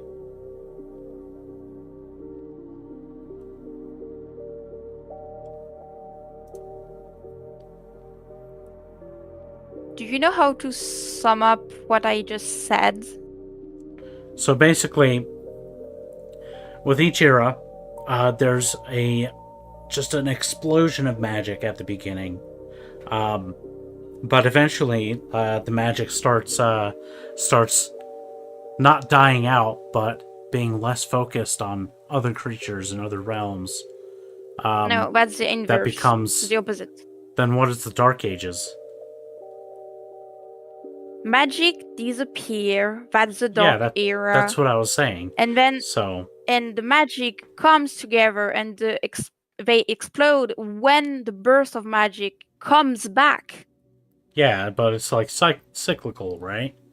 Like there will be a burst of magic for a long time, but then it starts lulling because the magic creatures are instead focusing on themselves instead of focusing on all these other worlds to come together to create another burst where new magics just spread everywhere and go to everyone.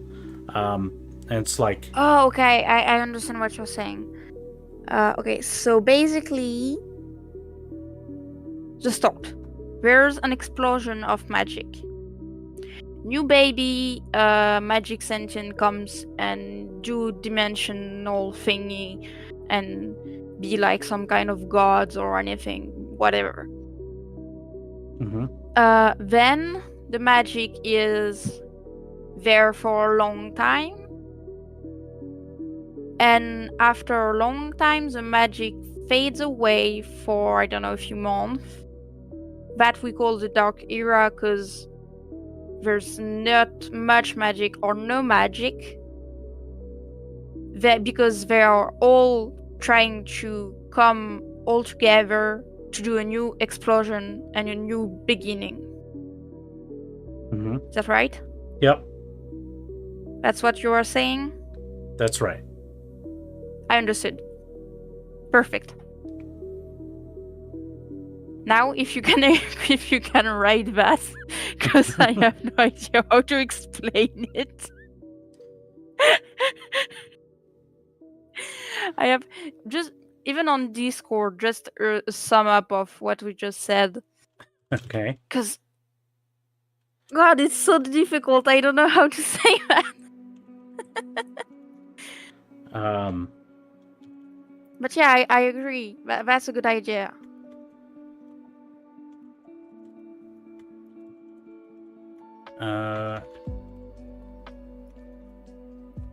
During each era, at the beginning, the magic creatures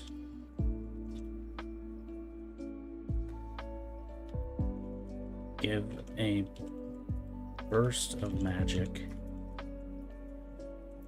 everywhere.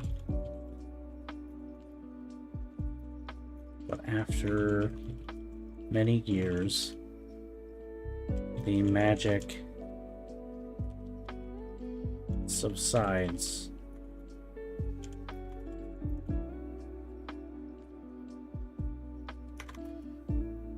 In a time called the Dark Age.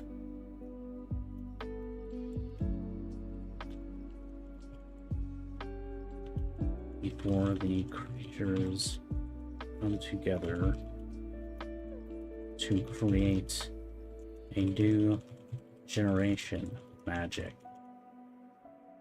appearing as another massive burst, and often allowing for a significant change in technology.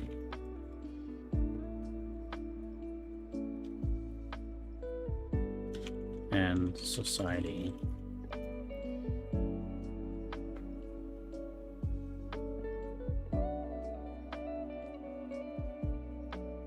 Sure you understood what I said about the supernova. Yeah, the bursts appear. Do they Yeah, actually appear to the living creatures? During the Dark Era, the Dark Age, Mm-hmm.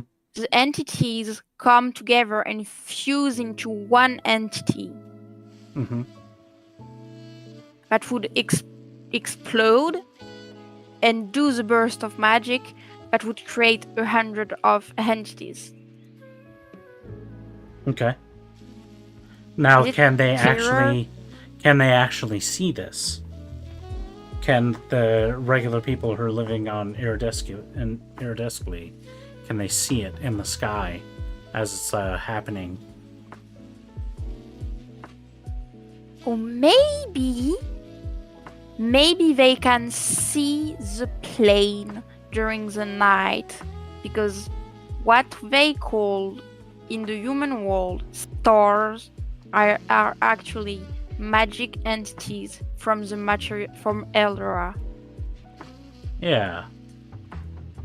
And when during the Dark Age they see them like coming together as like a sun, and at the end of the Dark Age they just explode in I won't say thousands, but hundreds of tiny shiny stars that is not stars, but it's magic. Yeah. Okay, we just need to rephrase it so I can keep that image in my mind.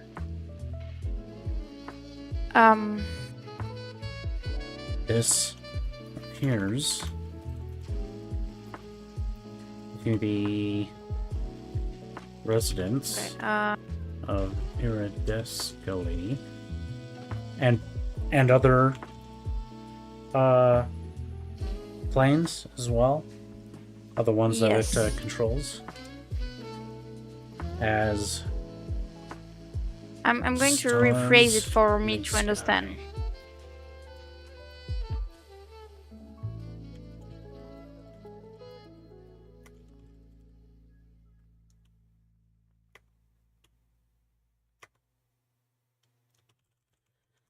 sky. Inland T.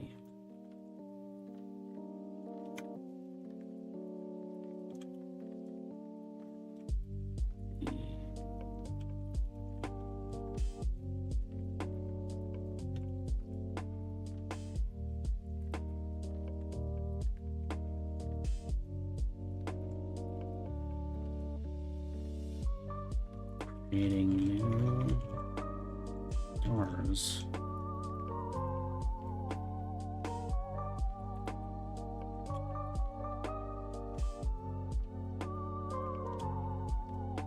The children. The magic creatures.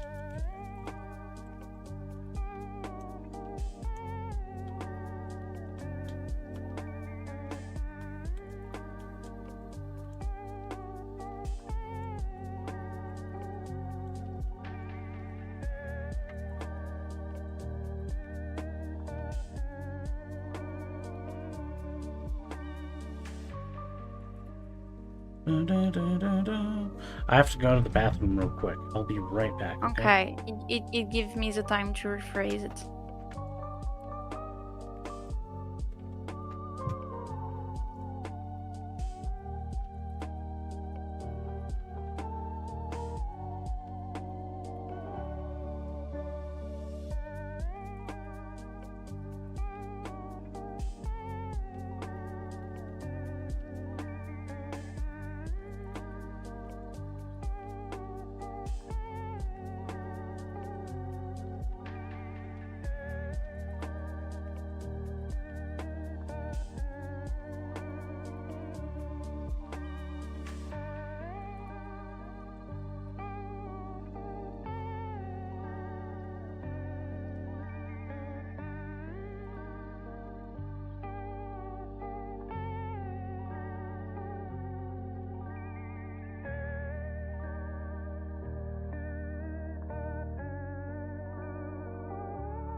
I'm back.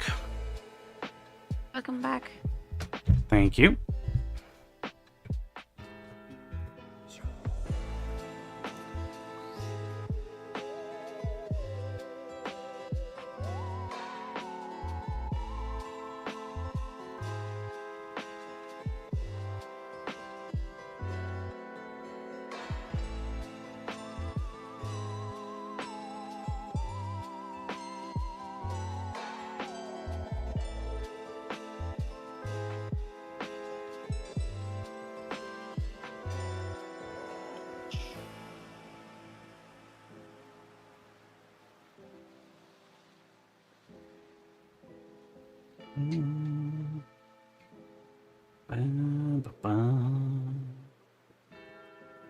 What do you think?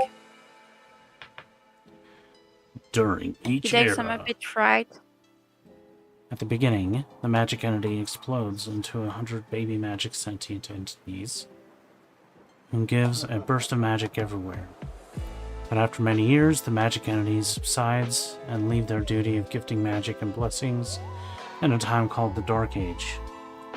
The old magic entities in the sky become one giant shiny ball, before exploding again for another burst, creating new baby magic sentient entities, often allowing for a significant change in technology and society for the dimensions. Yes, that's great. I got it right. Nice.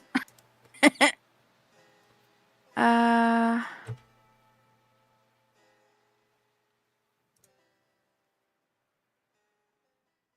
I'll put that in cosmology.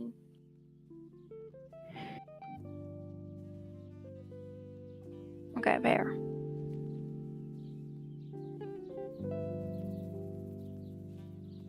It's good on my end.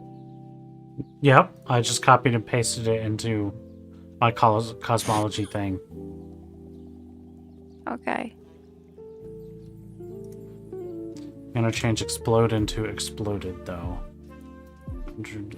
Oh yeah, because Hundreds. I might have made a few mistakes.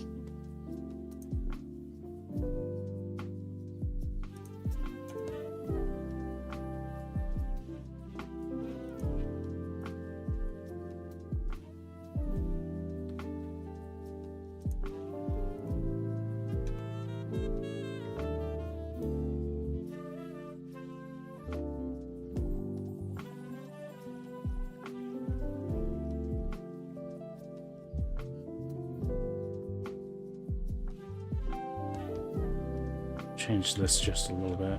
This often allows for significant change.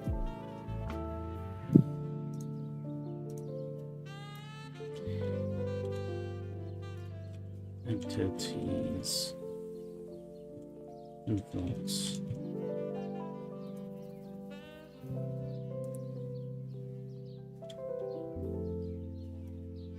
Alright, here's my slightly edited one. I've been like copying what you did as you were typing. Okay. Good. That's good. That's.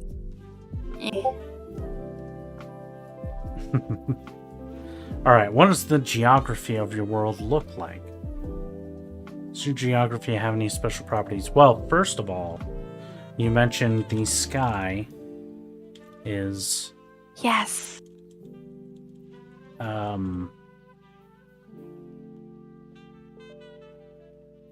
Hey there, Matt.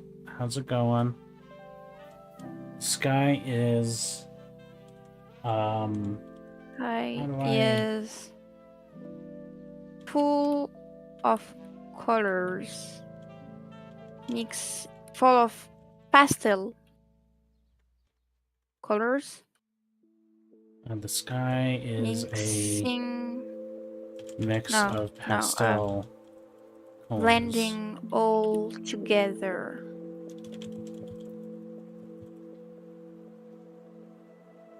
To form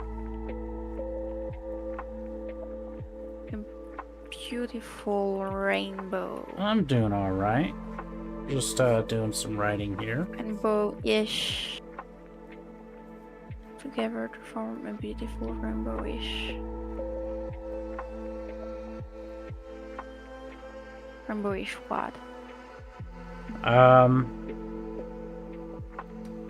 What is it called when the light creates a rainbow?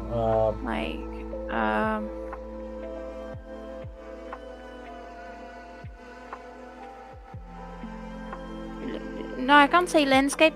What is the landscape word for sky? The Horizon? not the. That's where the land meets the sky. Okay. I mean, just sky.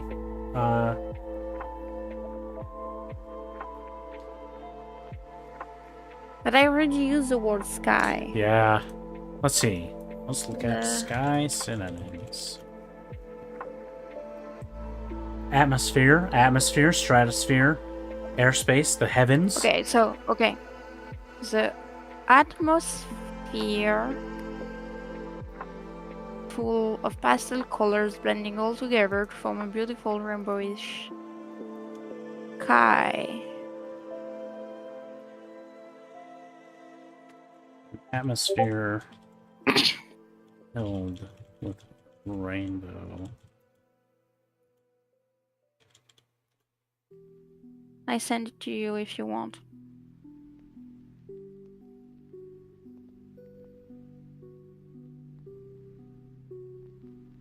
I don't like the word rainbowish. It's because it's not rainbow exactly. It's not followed. It's like watercolor. Create an atmosphere reminiscent You know, it's like of spots rainbows. of colors in the sky that makes a watercolor. Yeah. What I said is the sky is a mix of pastel colors blending together to create an atmosphere reminiscent of rainbows. Vibrant rainbows. So reminiscent means beautiful it's not sky. exactly right. But when you look at it, like, somebody from Earth might be like, oh my god, there's rainbows everywhere. Okay, I change my way. Tell me if it's better. The atmosphere is full of pastel colors blending all together to form a beautiful sky, reminiscent of vibrant rainbows. Yes, that's great. Okay. Is there clouds? Yes, because there is rain. Now, is this during the day? Like, during the night, we got to be able to see the stars, right? And see the, Yes, in the night. It's not the same colors. It's in the day. Okay. Okay, so during the night, the sky turns into a dark blue. Do you want another color than blue? I mean,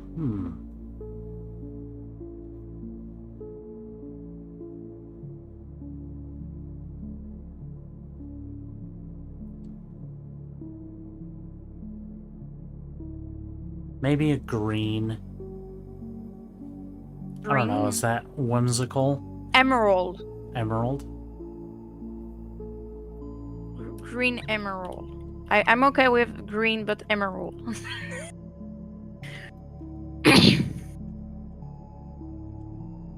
Okay. The sky's a dark emerald color. with shiny little Let me see if it's the right word.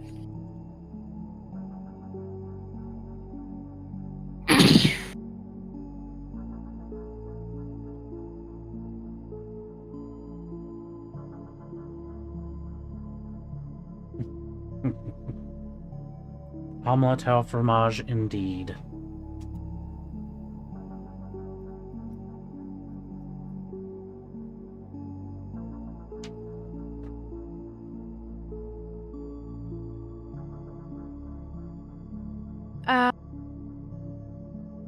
Okay, with shiny little shards. Wait, I need to cough.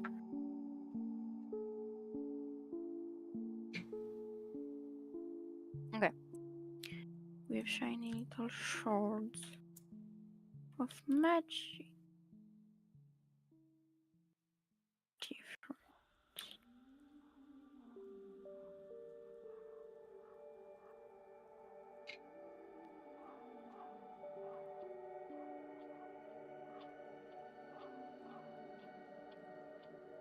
Do you think?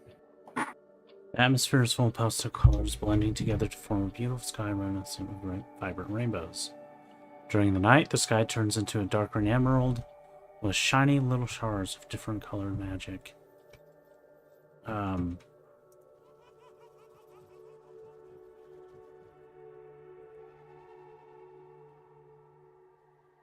Because they don't have stars. Right. You need to find another word. I mean, they could... A human would confuse them for stars, right? Yes, but they, as indigenous folks in this world, iridescently, they don't see it as, they don't describe it as stars. Okay.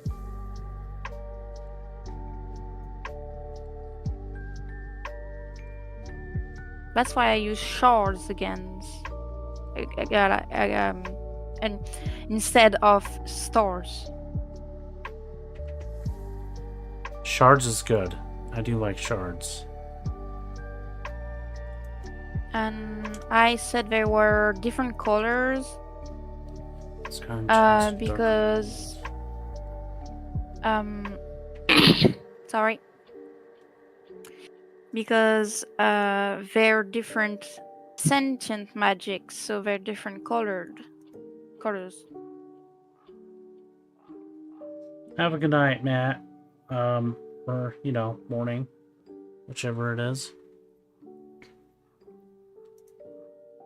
Shiny little shards are different colored magic.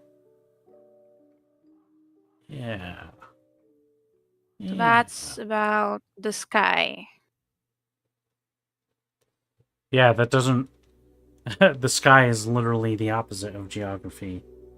But it still works. It paints a picture. It's important. Yes. It's important. The land. I mean, yeah, the land is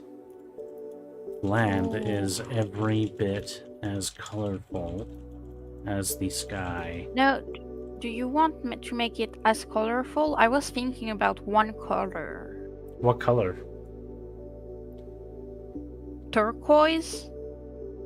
Ooh. Bluish turquoise? Instead of green?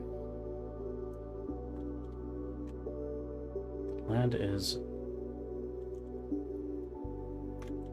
partially turquoise.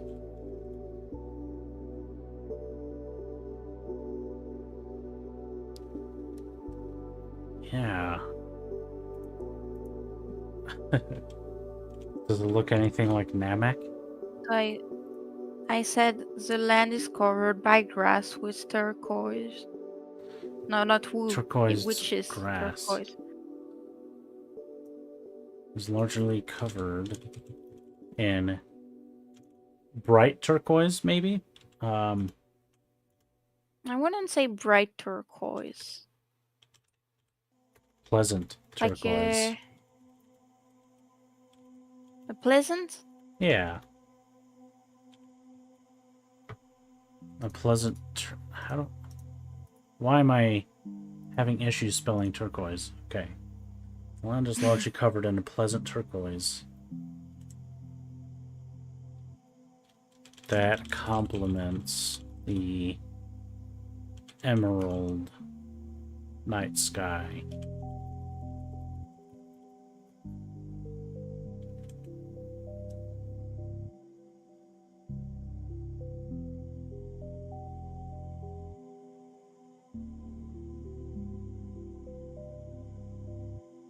Does the trees have the same color? I was thinking, with small bursts of other color from flowers, trees, and other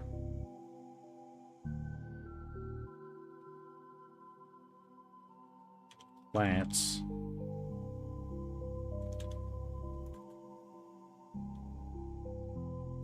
I was going to say other plants and animals.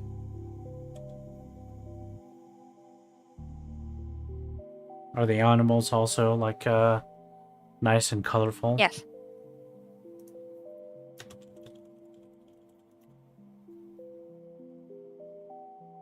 Yeah.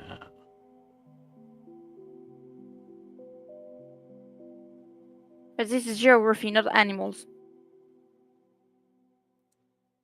Oh, The it's land just, is covered by grass and a pleasant turquoise matches the night sky with small bursts of color from flowers, trees, and other plants. leave the animals out of it. Yeah. Okay. I would like to see in my mind the trees. I need colors to imagine the trees.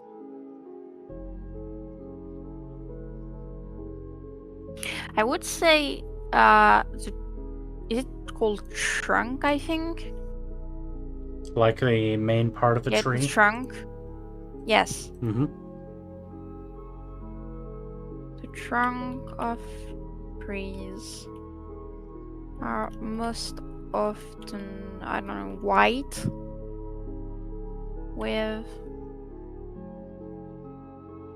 light pink leaves. I want to put my pink trees. That works. I like peach trees. So white trunks.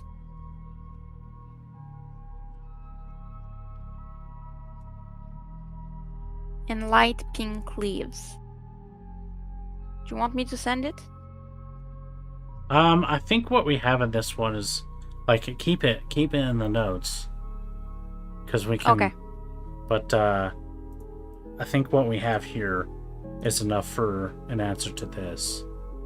But does... I think we did the geography, but we didn't do the country. Not just yet. Geography of the country.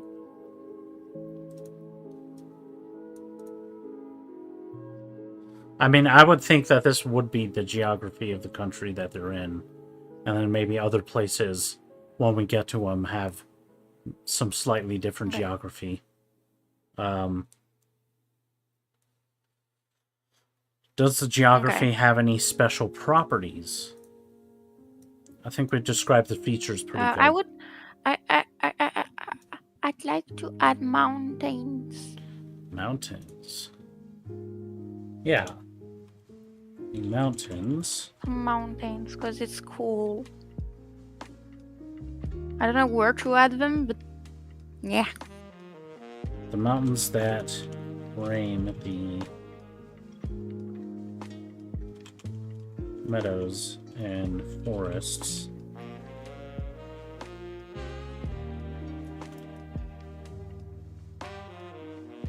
have snow caps that reflect the brilliant sky. that often reflect the brilliant sky.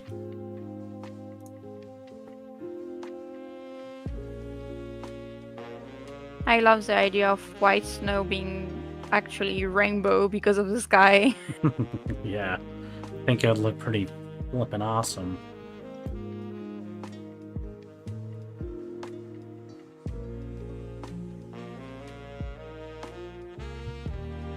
What do the bodies of water look like? Do they have a distinct color? I have an idea, but just what is the color of a real mountain? What is the color of the rock? To me, when I look at the mountains that are surrounding my area, they actually call them the manzanos, which means watermelon, I'm pretty sure.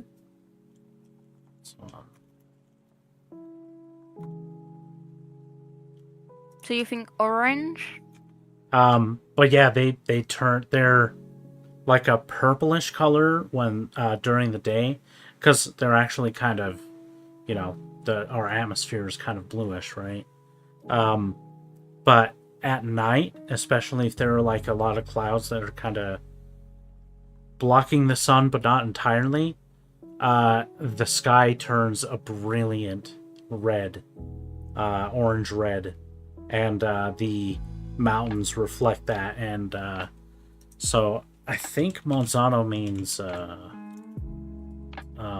watermelon. It and that's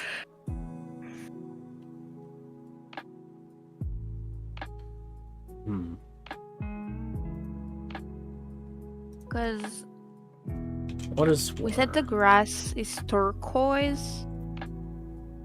Sandias, that's what what we is call it? it. There we go. Wait. Sorry.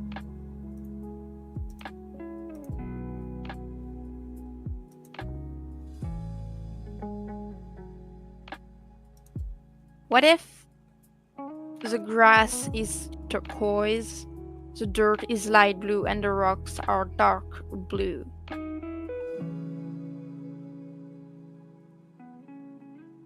Like a gradient. Yeah. So you can say the dark blue mountains that frame the meadow and the forest have snow caps that often reflects the brilliant sky. Don't worry, I have everything on my notes.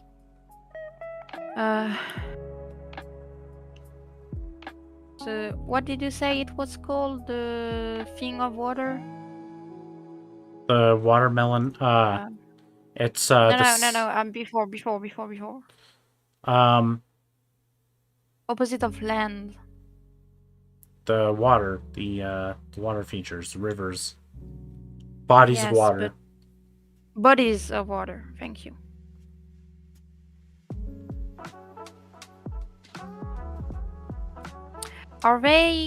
Is the water transparent? I would say so, Or but when you have a lot of water, like when it's deep, you can see a lot more of its like color. Like on Earth, you can see a lot more of the blue color the deeper the water is. So it might be pretty like crystal clear in rivers and like small lakes or ponds, but like when you go out over the ocean or a deep lake, you can actually see some of the color coming through.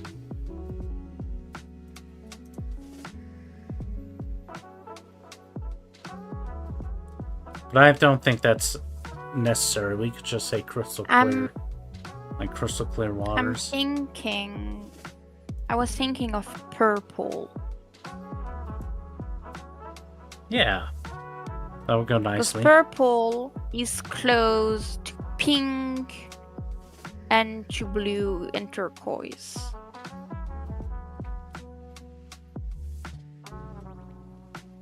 The bodies of water are transparent purple, but can become dark purple for oceans. That's a note for me. You can just say that the bodies of water are purple. We'll say the shallow rivers and ponds are crystal clear, but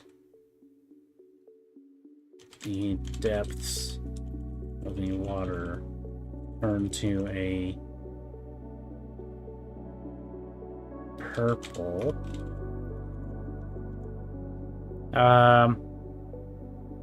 You would say rivers and ponds are crystal clear? Yeah. Why not? Did you want those to be purple too?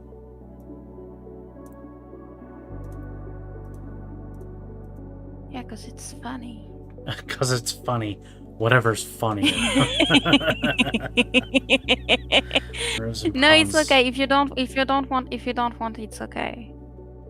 I can just say the rivers and ponds turn to a deep purple, or to a purple in their depths.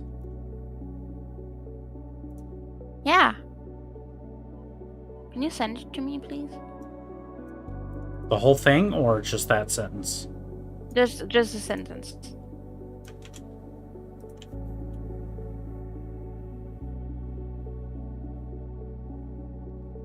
Thank you. Alright, I think that's good for the geography, unless you had something more fantastic And floating. You asked me what is the property or feature of the land. Oh, properties, right. What are the special properties?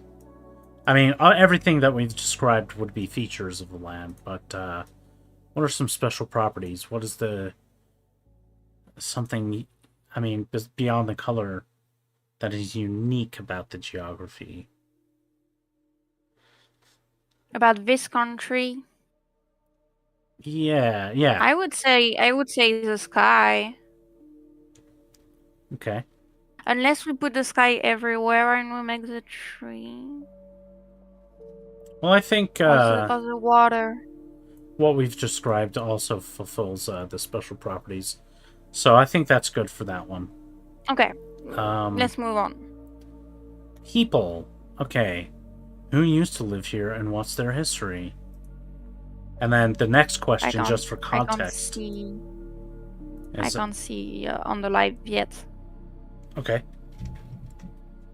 But the first one it asks is who used to live here, but the second one will ask who currently lives here. Well,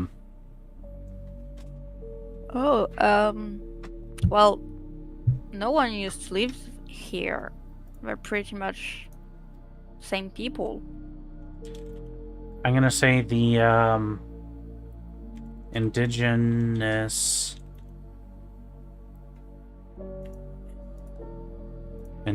got me again. The indigenous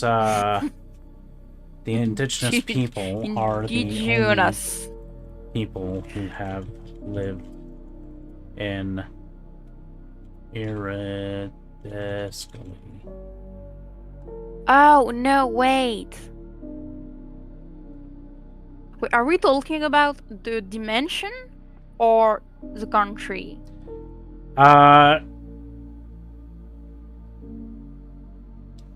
Do you think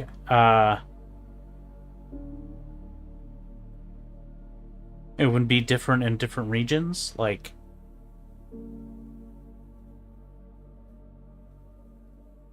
I think so. Because we're talking about only one country right now.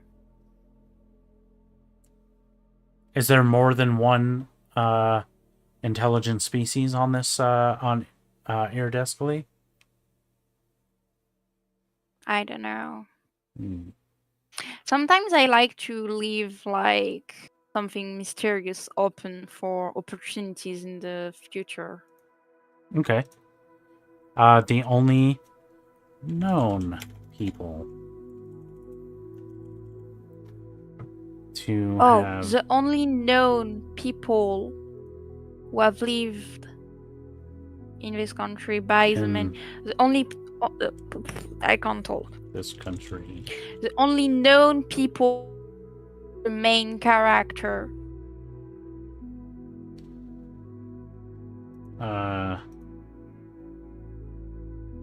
Because obviously the second character knows that there's other people, but the main character doesn't.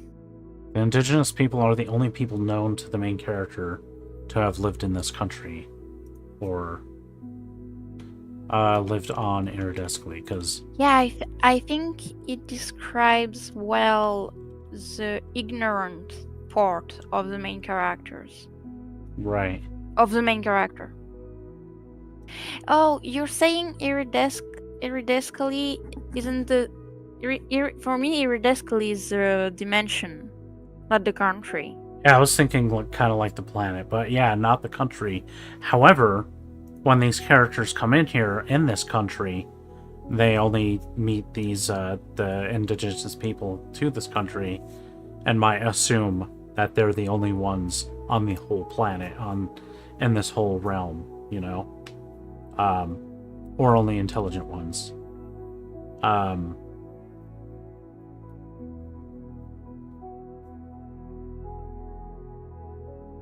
What? Like, they don't, you know, they're also not going to know if there are other people living in other countries or whatever. As far as the characters, the character that comes in knows, you know, towards the beginning of the story, only the people indigenous to this country are, they only think that they're the only ones, maybe. Okay. Okay. But I would I would think the second character would tell them that there's other countries. Okay. That makes sense. We just don't explore them.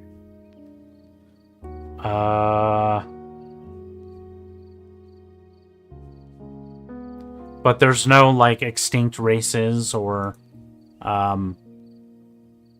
ruins of people who lived before, because there hasn't really been any, right? Like, these are the first people to this land and on this planet, or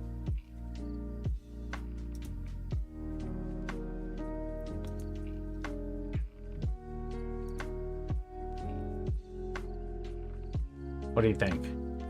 Maybe animals can have extinct races, like species. But I don't think... I think there are the first humanoids. Okay. The indigenous people are the only humanoids known to the main character to have lived in just the country, or... The country. Okay. Which species cultures live We here need to now? name that country. Yeah, we do.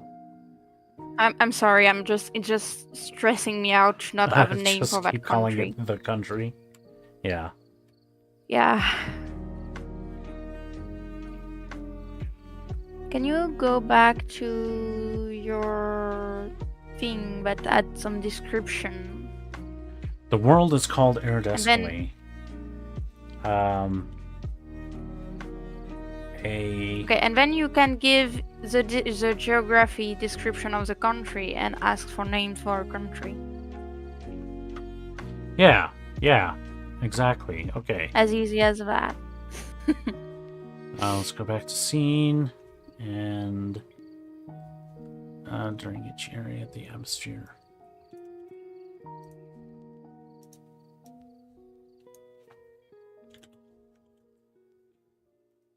The atmosphere is full of still colors and all of that.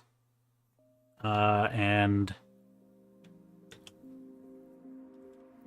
it is populated by whimsical creatures and an intelligent humanoid species. And you need to tell it to name the country. Yeah. To give ideas with description a or list something. I don't know what of to... possible names for the country that the character first arrives in.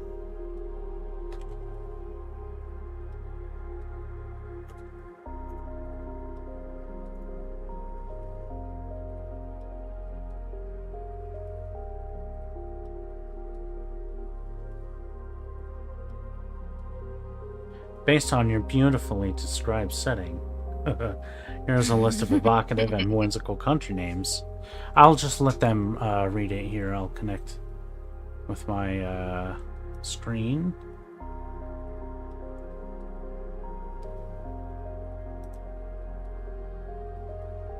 And also share audio.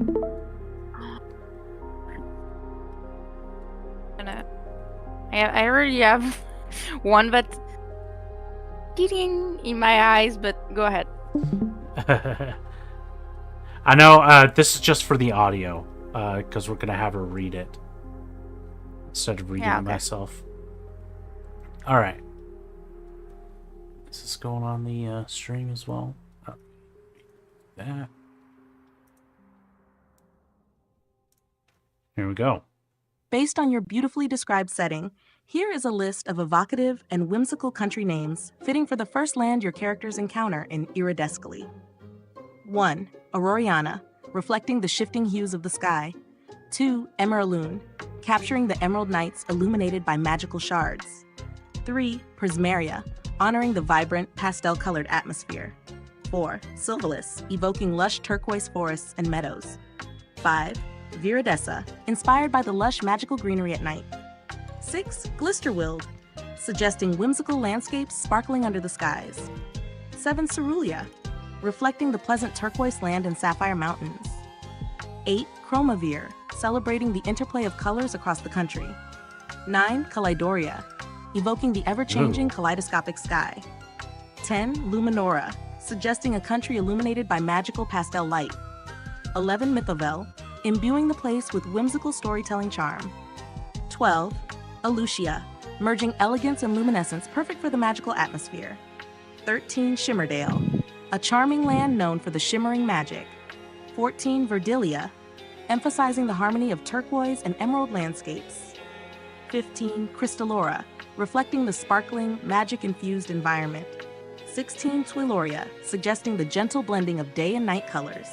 17. Fairwind, inspired by the presence of whimsical fairy-like beings. 18. Pastelion, emphasizing the pastel-tinted atmosphere enveloping the land. 19. Aquarova, capturing the turquoise landscapes and purple rivers. 20. Varela, a graceful magical land resonating with verdant charm. These names should complement the vibrant, whimsical, and magical tone you've described for Iridescally. We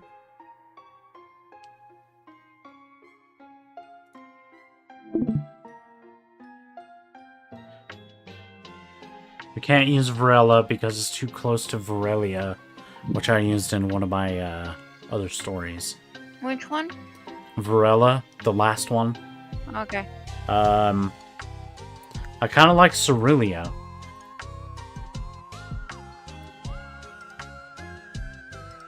Cerulia? Yeah, number 7.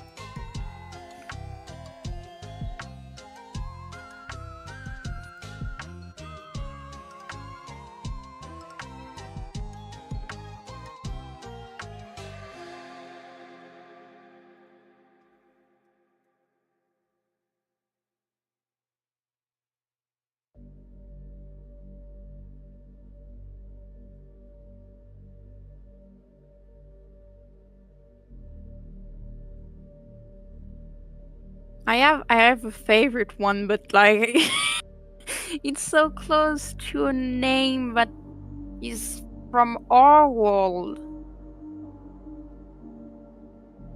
Which one is it? Caledoria. I actually really like Caledoria as well, with a K. Yeah, I heard that. But maybe I have an excuse for why it's written like that. Mm-hmm.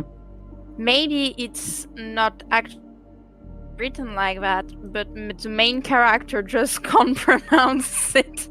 So I just Yeah. write it like that. That's yeah, that's great. That's a thing that's actually happened plenty of times throughout history too.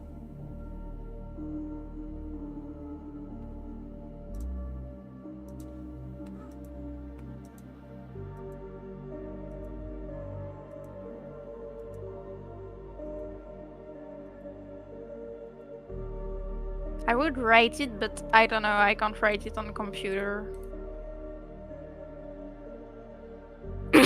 But yeah, we have the name of the country. We can go back to what we were doing. Mm-hmm.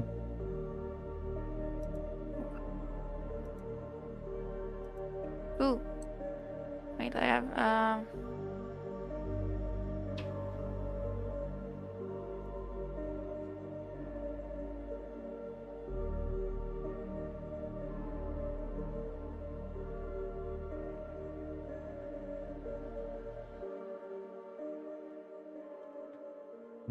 To...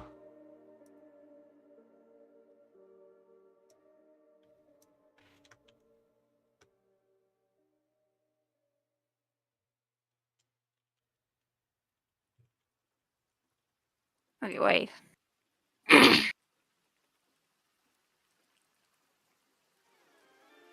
I need some 5 minutes. Okay.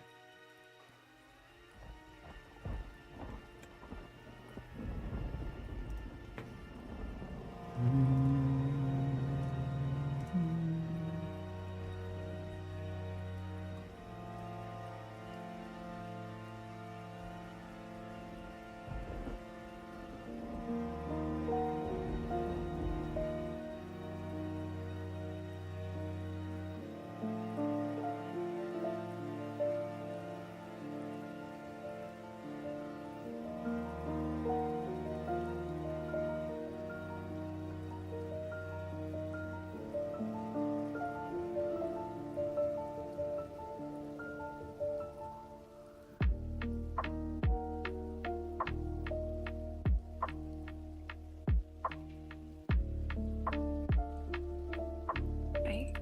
Okay.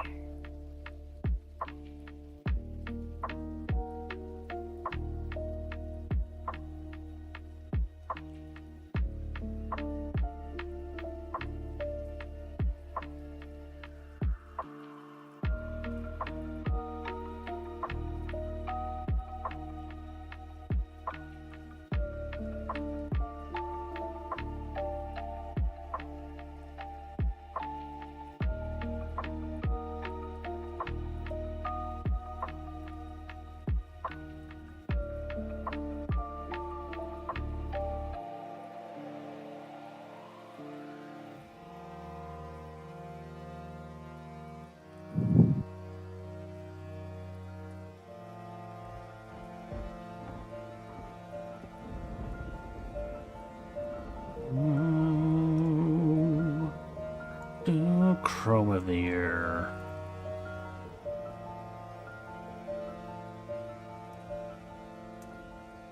Calidora. I think that's an awesome name.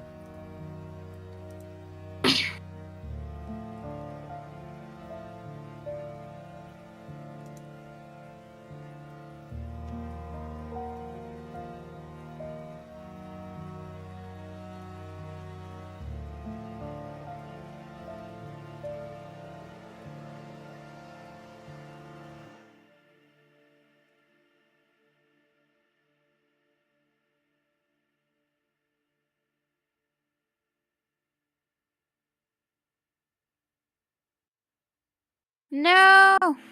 What?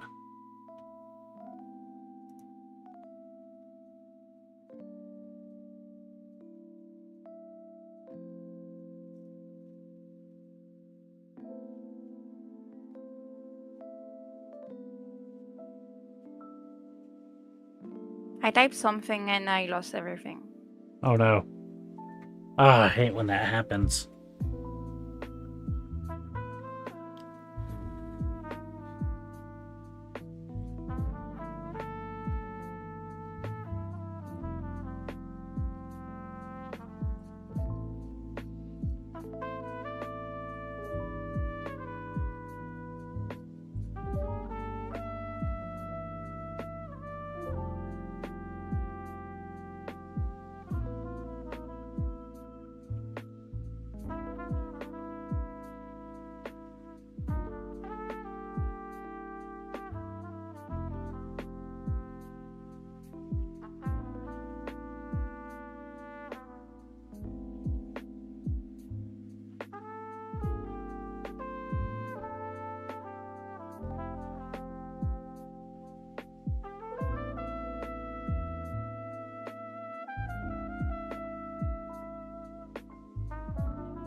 I have to type it again, but it's fine.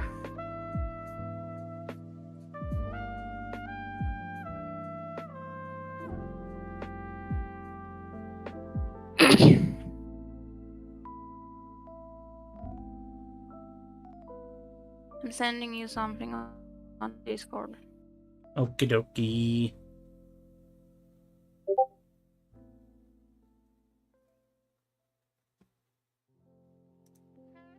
Awesome. Wait for the second one, because Yeah, because I already saw that one. Yeah, I received the second one, and I'm asking for some little details to be redone.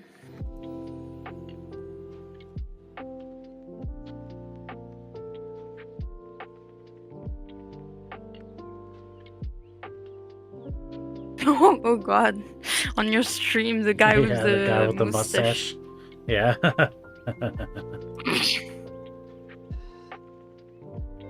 What details were you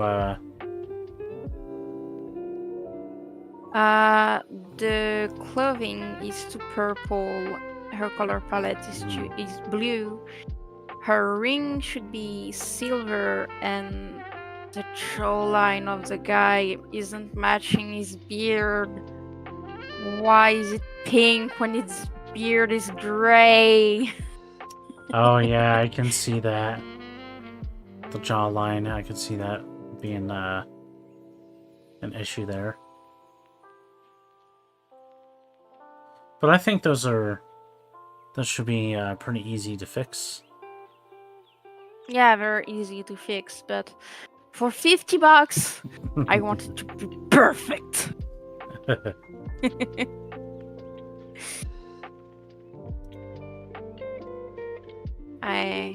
If I pay $50, I want it to be perfect.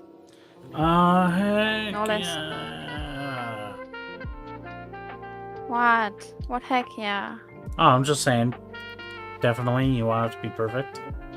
Okay. So what's next? Okay, what species cultures live here now, and what's their history? Well, actually, first, we need the name of the country. We have the name of the country. Oh, I wasn't sure if you, did want to go with... I thought you said something about changing the spelling of it. Yeah, but I can't do it with the keyboard. I should do it with like my graphic drawing tablet, something. Ah, I see. Okay, create. Because I would use Geography. like special spelling or weird shape to make it so the character who is like us can't read, you know? Right. Okay, Caledoria. This is the region. Did I say country or just region? Country. Country. On Iridescently that the main character arrives at.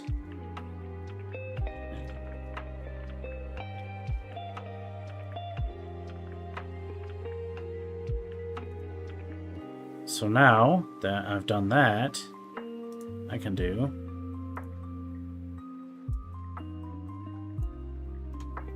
at Caledoria. Boom. Linked. Hey.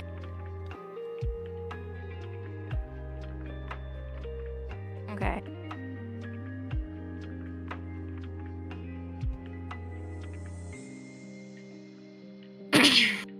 So which species or cultures live here now and what's their history?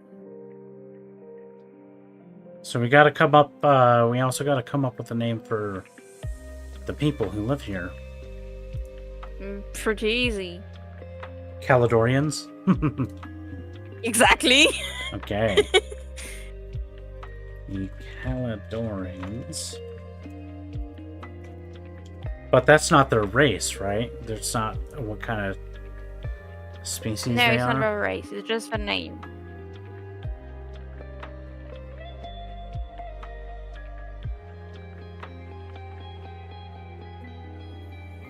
I didn't think about their species though.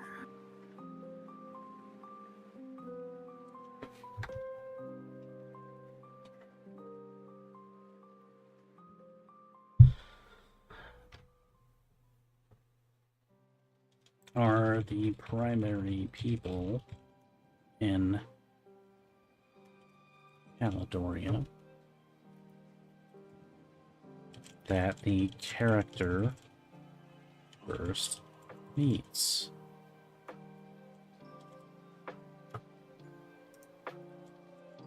Character first meets.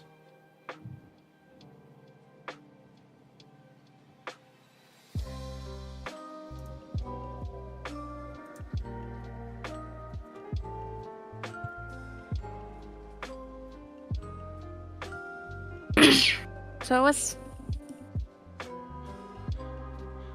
which what I we need to think. We need to think. Which stage of technology are they?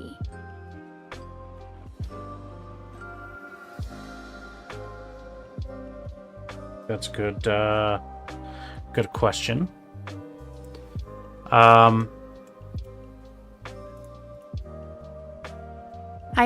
From what I've seen so far in the world building, especially with the celebration of the magic and their gift, I thought about tribes. They're kind of like a Like- tribal society. Not really. A little like I don't.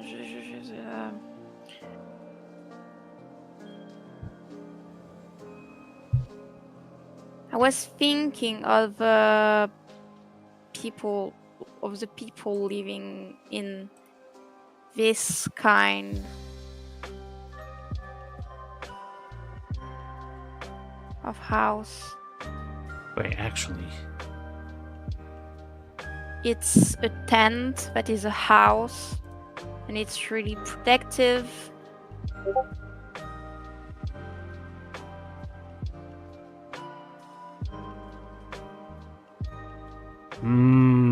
what are those called? Yurts? I was thinking Yurts. about- Okay. Yeah. I was thinking about that for their house.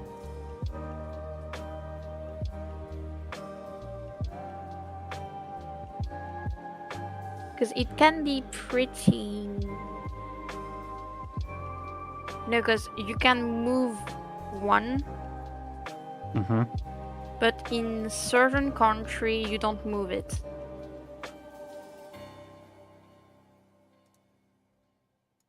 So it depends on what you.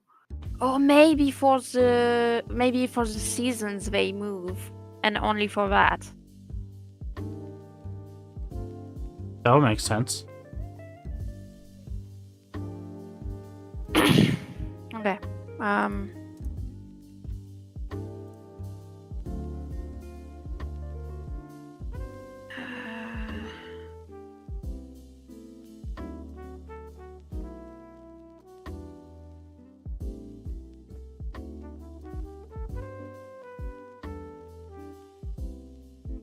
So that's one of the species. Well,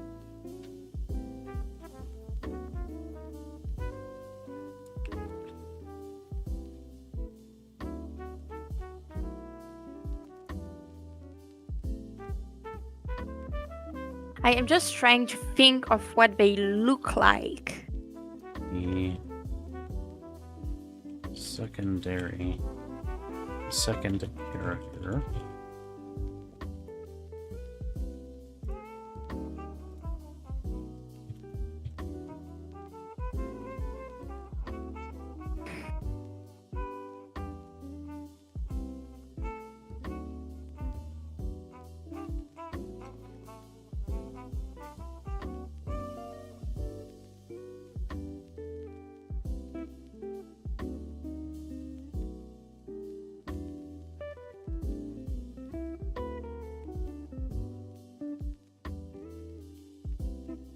The second character is a member.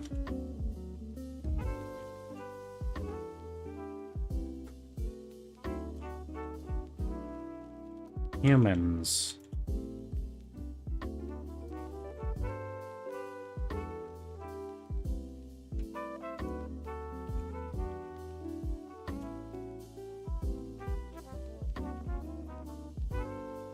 Hi, humans.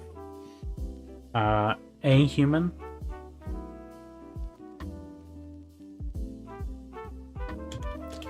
At least one human has arrived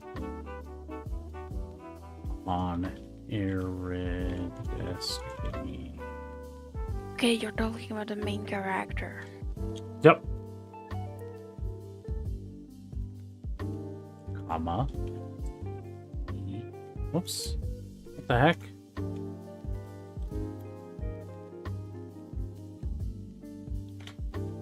Comma. The main character.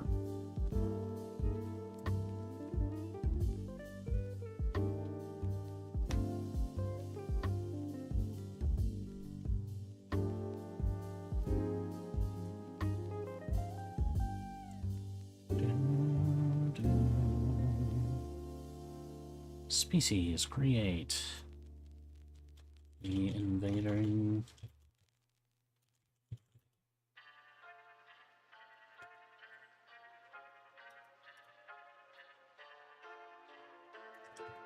Sentient species.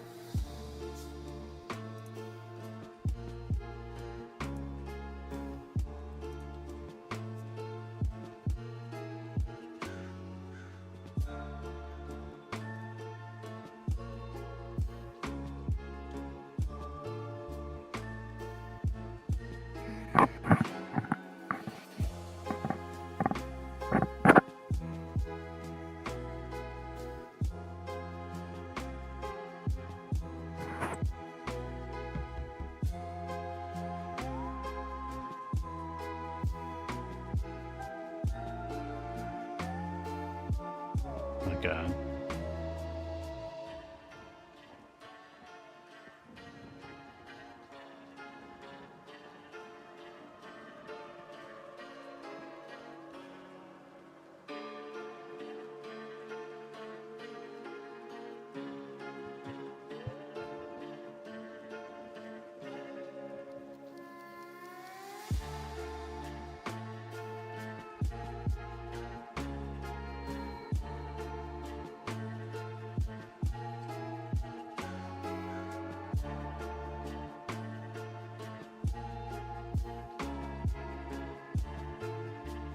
just to say the indigenous people.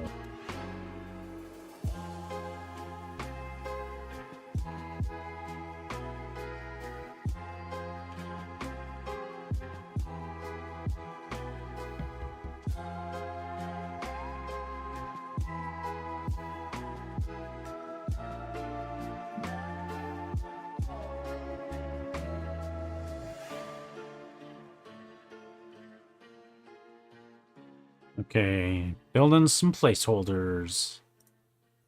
Let's go back and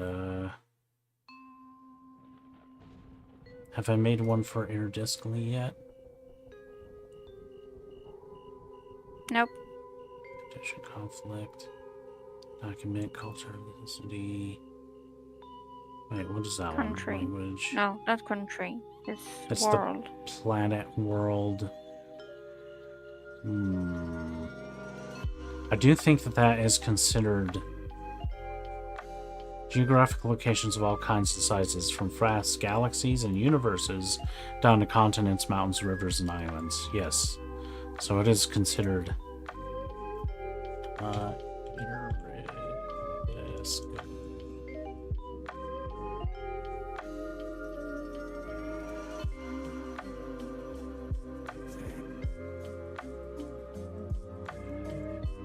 at RI.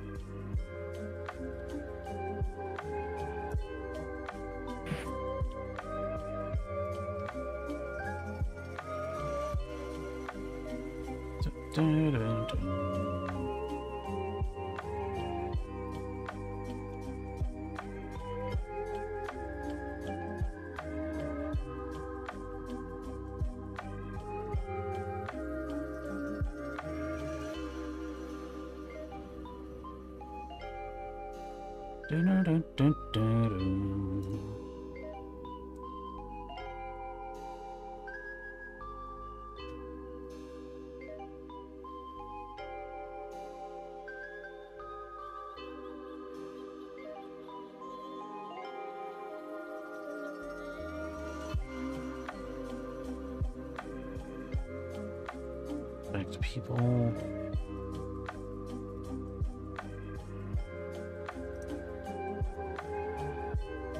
The invading sentient species. This species has recently started appearing in Pelagoria on Only one of them yet? Discly. What? Isn't there only one of the invading sentient species? Yeah, let's say this species has recently starting with at the third character. I'm just gonna call it the third character as a placeholder. Oops. Now it's saved. Okay. Starting with the third character.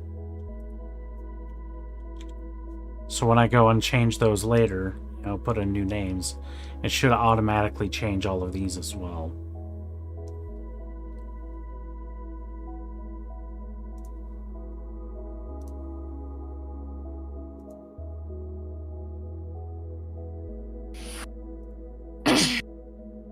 Oops.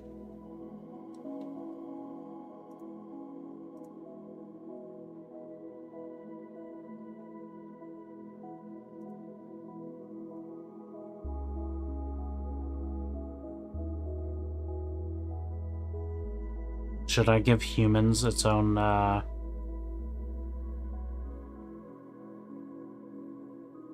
species thing? Need to. Right? Yeah, I don't think so. Okay, what species cultures live here now? What is their history? We can...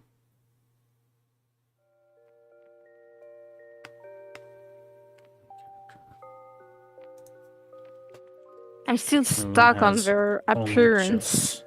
just appeared. Well, okay.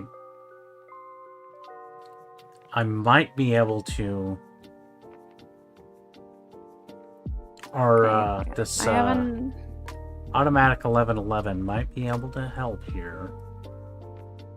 I have a few ideas, Okay. but I'm unsure if it can work.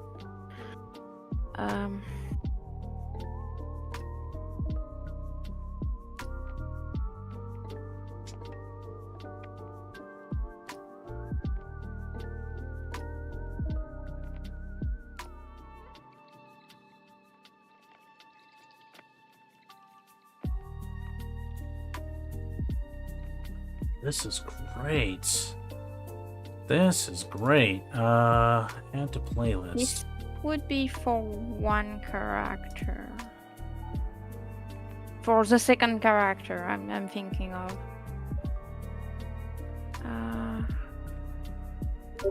Something like that. Long, droopy elf ears, golden hair. Yeah.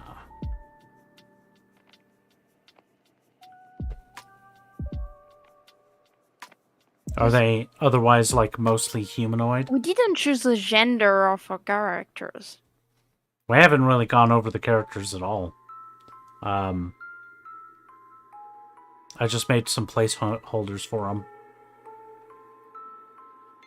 Should we work on the characters?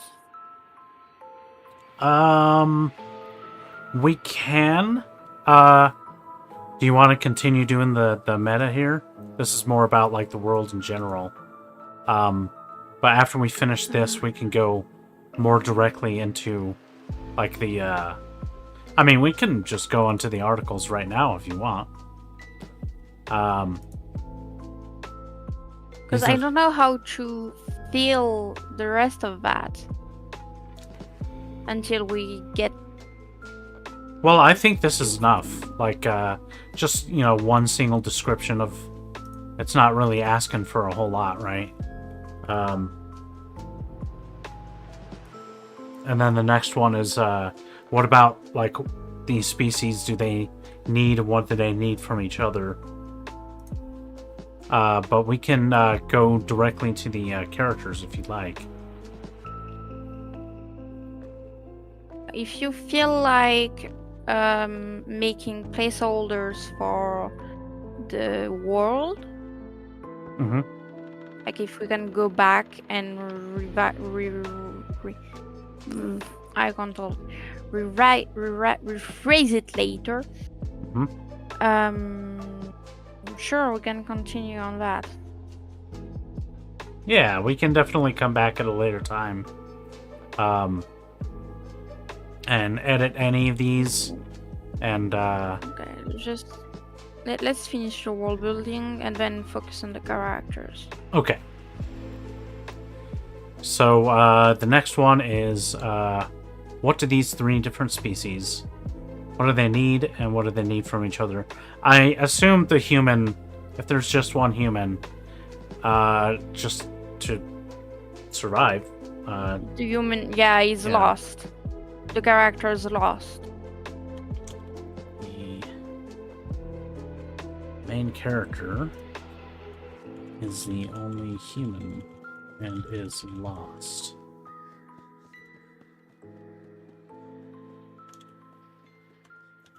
Only needs food.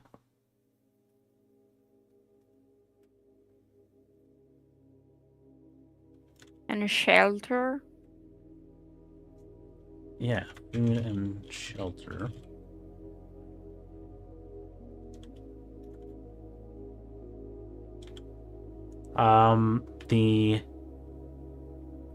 The indigenous people are... The indigenous people need, well, also need food, but in much larger quantities. Not, I mean, like, okay. they have plenty of it, but they still like need it to survive, right? They're not out of it, or that could be a conflict. They could start having issues getting enough food as the magic As starts fading. predators.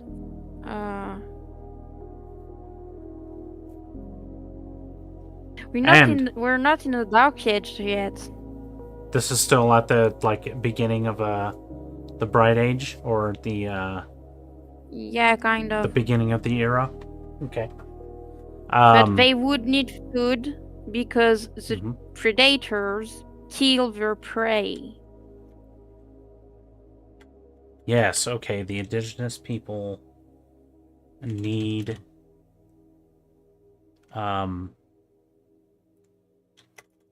okay, also need food as predators from other worlds have been decimating their crops, decimating their stock. I was more thinking that the predators was hunting their prey. Right, it's kind of the same thing, stocks and prey. Oh, okay. Oh no, stock means that you make they grow with you. Do the indigenous people not do that? Well, I guess, yeah, like you said, if they're in yurts like that, they probably move where their prey is, right? They don't have farming. Yeah, I don't think. I think they're more like collecting what they're on their path. Okay, and so that's like an early level of technology, and when the event happens, they could that could influence the animals or something to stay with them, and it could introduce them to farming, which could lead to a new revolution where all kinds of people can be fed and stick close together, creating professions. You know how humans did it. It would be a pretty significant jump in technology, you know. The indigenous people also need food as predators from other worlds have been decimating their prey. They need protection. They need protection from the predators themselves. I can send you the arc if you need the reminder of what story might gonna be. And eventually from the invading species. Yeah.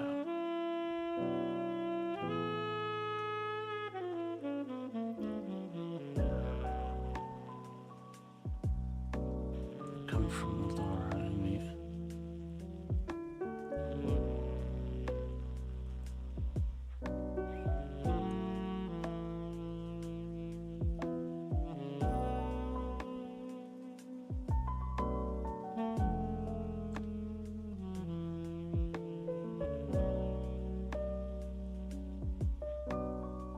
Yeah, okay.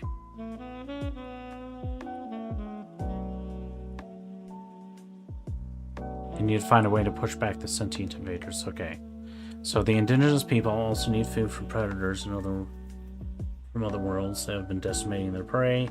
They need protection from the predators themselves. And eventually from the invading sentient species. Yeah.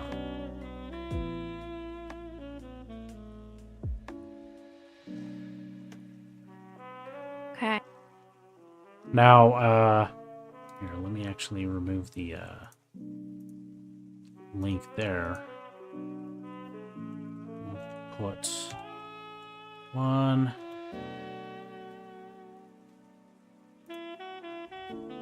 Sorry, the formatting. 2 and 3.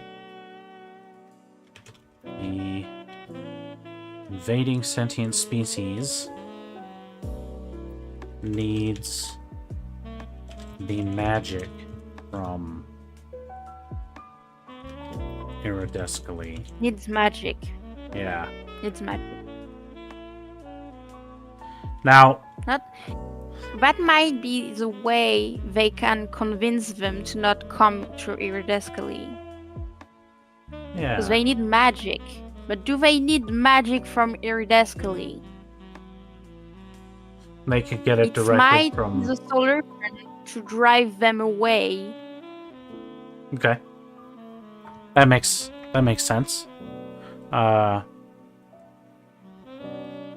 So the invading intent, instead of needs the magic from Iridescally, it's just needs magic. And they currently want to harvest it from Iridescally.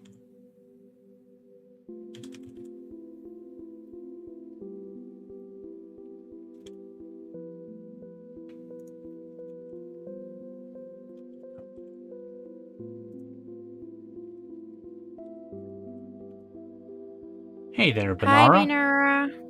What is going on? How are you doing?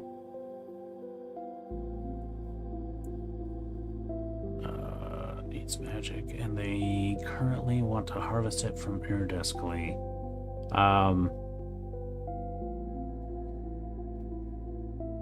Now, my question is, do they need magic, or do they just want magic? They need magic. They need magic for their own survival? Is something threatening their own plane of existence? Maybe they need magic to be sentient. Oh, that's interesting. The magic makes them sentient. That's... That is why they arrest it. Because they don't want to go back to the nothingness of not being sentient. Right. They don't want to go back to the dark. Yeah, they're scared. That's why they might invade. Because they're scared of that. Hold on, I dropped something. I'm just trying to find it. There we go. Okay, so... But yeah, that's great, and that's actually giving me some really big Dune vibes. Oh, really? Okay, not much, just chilling, thinking about reading a couple of chapters of Amory and the Night Brother of B.B. Alston before bed. Nice, nice. I hope you enjoy it. Chill. I currently want to harvest it from Iridescally. Okay, so yeah. Dune. Like, one of the things that I found really interesting about Dune, you might have heard, like, even if you haven't read the books or seen the movies or anything, you might have heard people in memes, like, and stuff, refer to the spice from Dune.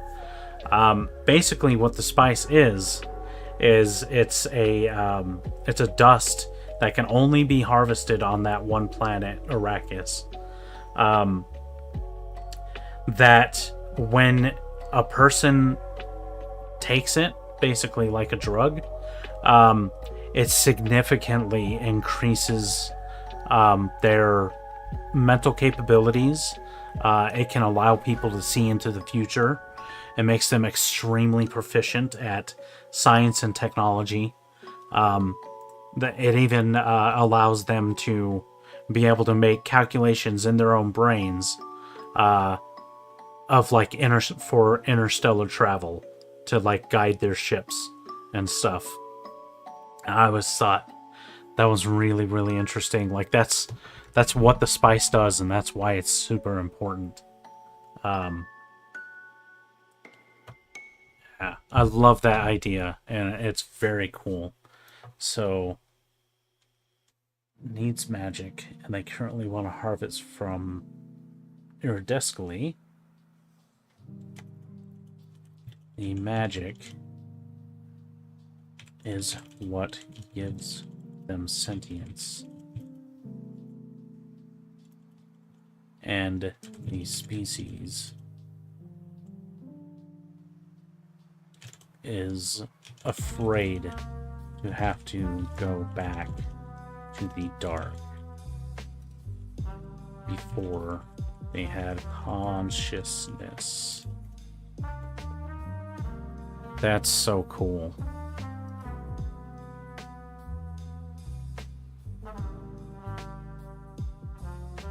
Didn't care for the Dune movies. Were you a fan of the books or the original Dune movie, or maybe the series, or are you just not into Dune at all? Because I get it. Like, some of it is very slow. Like the first book is actually separated into two books within it. And the entire first book, almost the entire first book, is just about the politics between the worlds. So it is very slow. They do a lot of building up and talking about the way these societies interact and why the spice is important, and all this stuff, and the current people who are living on the planet. So it's very dense with dialogue, the first movie. But the second movie, there's a lot more action. Around halfway through the book is when things kick off. But yeah, it can be kind of slow.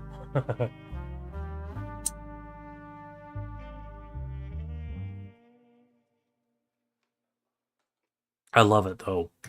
I love it. I was a little upset. Currently, Oh, go ahead. Binara doesn't agree with you. The concept isn't my thing. It's fine.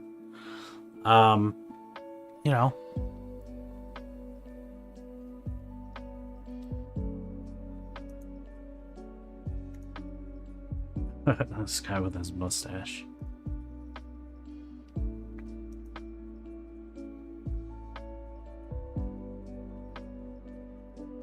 And bad characters was hella cute.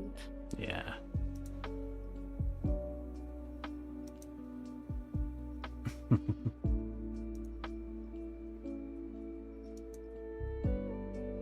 You're on the wrong one though. I'm what? I was telling that the character was cute for the first character.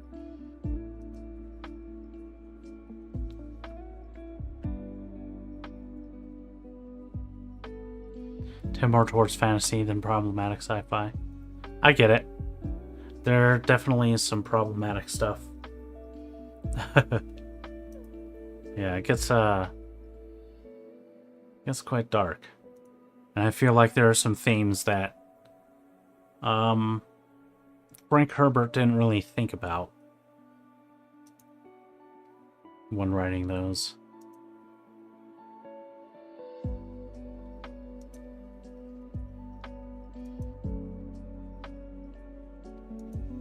What's the next thing we need? The next thing, okay, so that one's done. Drama. Adding drama. Unless we do for the second character and the third character. Or we just do the main character, the indigenous folks, and the sentient species. You want to work on their articles? Or are you talking about the drama points?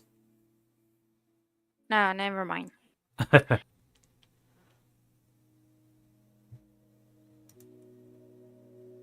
What is drama points? So, add 5 points drama to the word. Drama is the current affairs in the world. What's happening right now. You can use 1 or 2 of them as your main plot point. plotline, but the rest are just there to create an impression of a larger world in motion. Drama is a great source not only for side quests and plots, but also of background dialogue. Okay, we already have two bonus conflicts. Which are... I send them to you. Could have a character explain the MC that's the same with the world and mental health.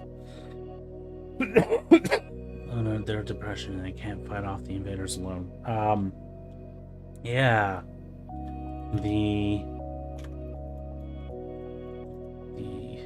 main character.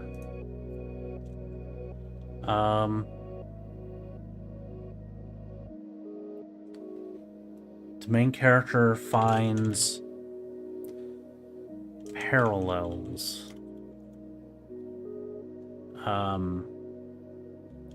Between someone the points it to someone points it to them.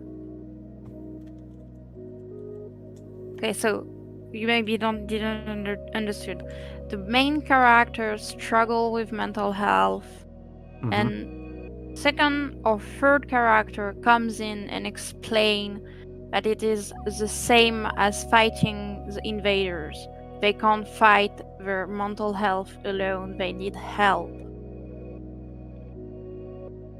The invaders and their own struggles with their mental health. Hi, Riri. Hey, what's going on? And their own struggles with their mental health.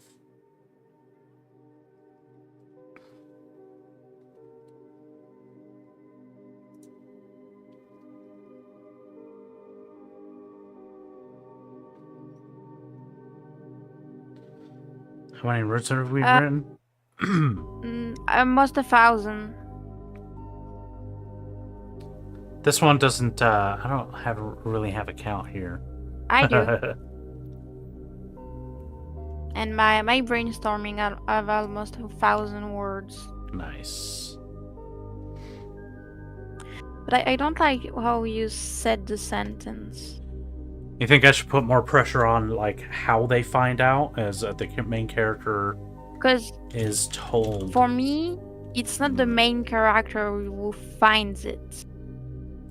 Well, like, yeah, the main character learns about, like, the conflict that these people are having on this world.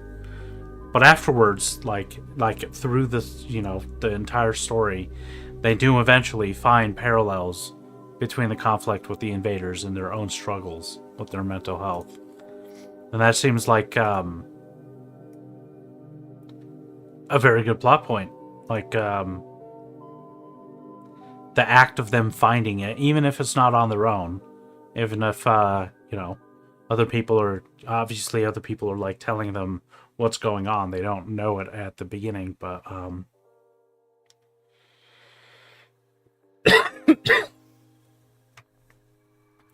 well, I have written a lot of this, a lot of these words in,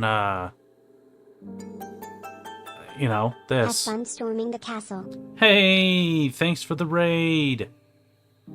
Awesome. Welcome. Thank you, Scaredy Cat. Welcome in, everybody. Welcome to my channel. I'm BennyKill709. Thank you for following. And definitely do not forget, my guest here is Ellie the Wolfie, who has her own Twitch. So go check that one out.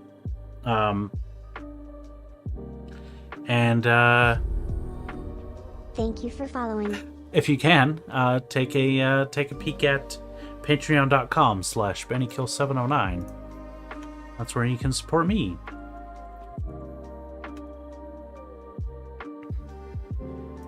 But okay, so how would you reword this one?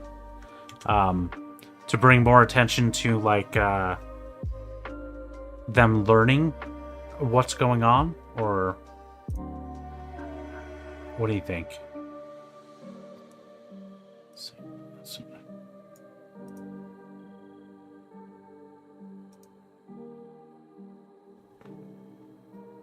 I don't know. You know me. You know how I need the words to be precisely saying what's happening. Right.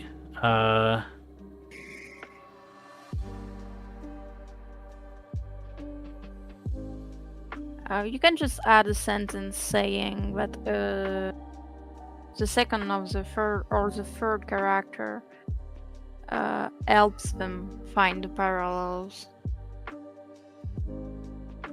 Yeah, the main character. Oh, whoops. With help. Help. Isole From Benning. the second. Wait. At the second character. And the third character. You didn't even thank your new followers. Thank you for all the follows. They're gone. They're already gone. Nah. Yeah, I think so. Are we coming back?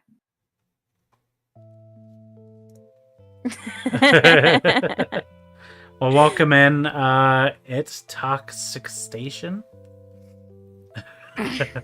I am a bad streamer. None of you guys should ever watch me.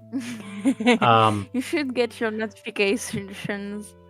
I was just, we're in the middle of this brainstorming.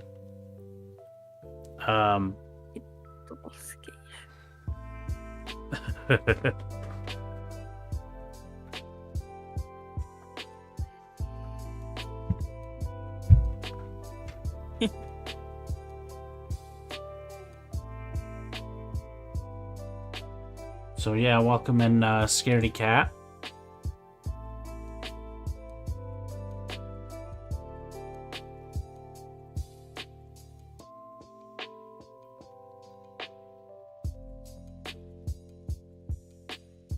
And thanks for the following, Sean.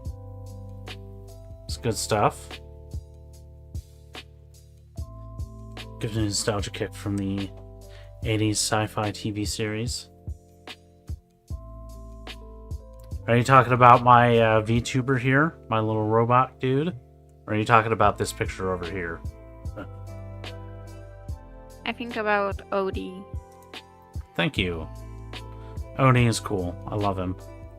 I can't really see it very well when I'm wearing glasses, which is all the time. But he also blinks. And I can make his eyes look around and stuff. Yeah.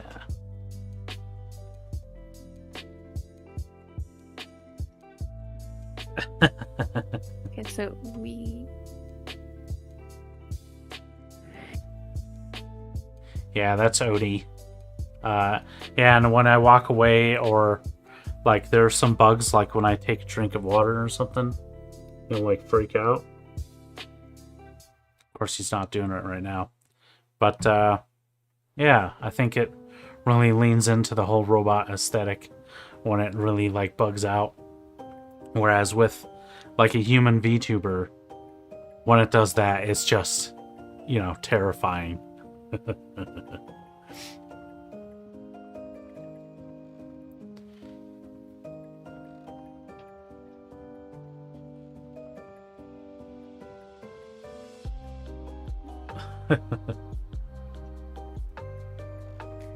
Yeah.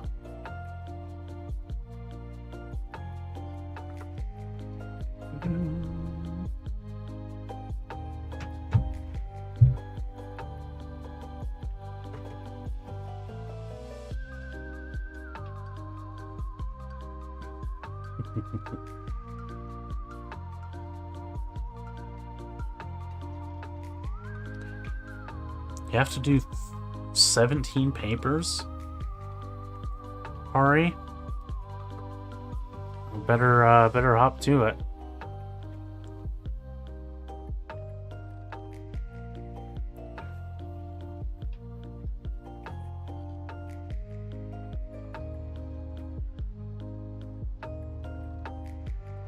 Okay, the main character, with help from the second character and the third character, finds parallels between the conflicts with the invaders and their own struggles with their mental health.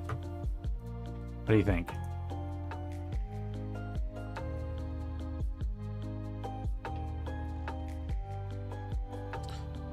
Okay.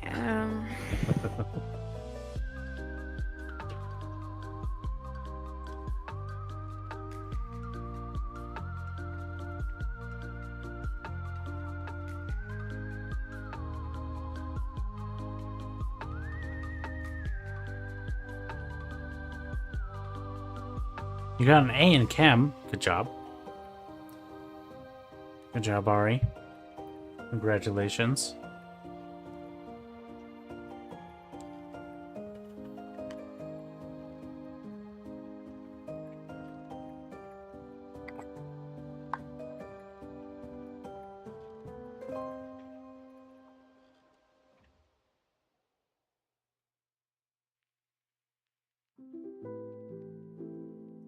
Species needs magic. Reading my notes.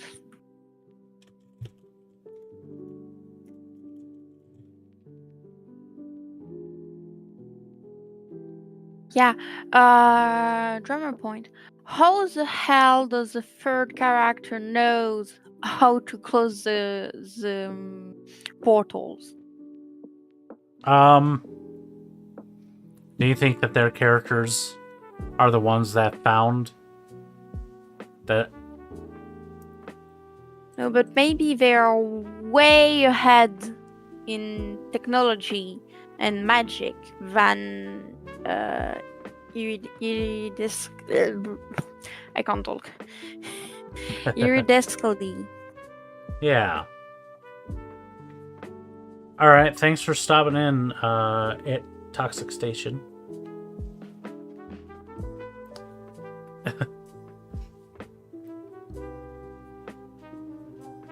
Don't mind Aggie or Sean. I won't. They'll be kind. They'll be gentle. I hope.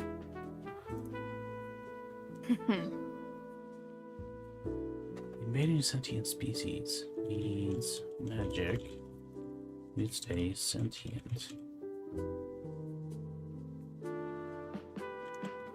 This is the reason for their invasion and harvest. They do this by harvesting the magic, by invading and harvesting magic of other dimensions. They are afraid to lose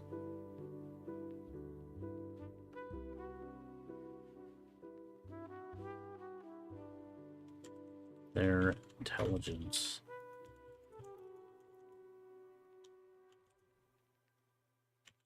Go back to the dark days.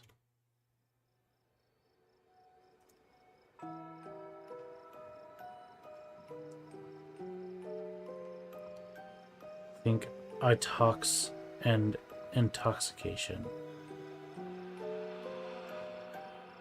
Itoxication.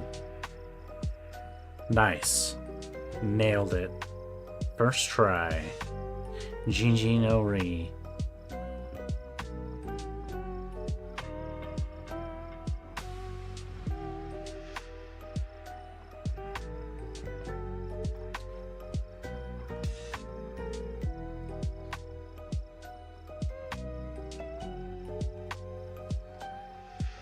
Okay.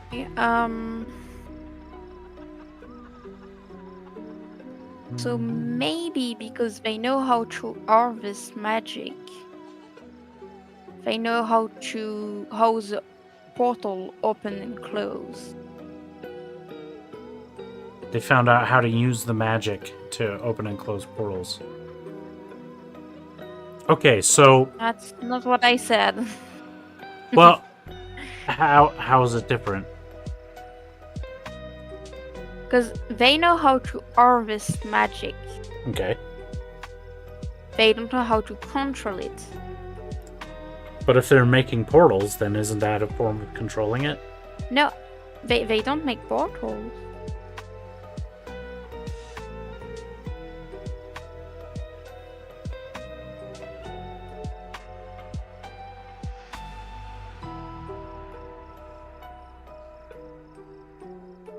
Hmm.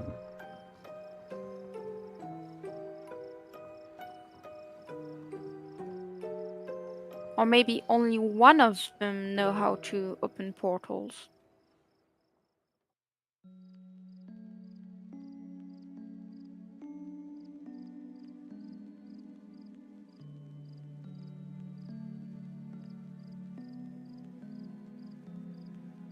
Yeah.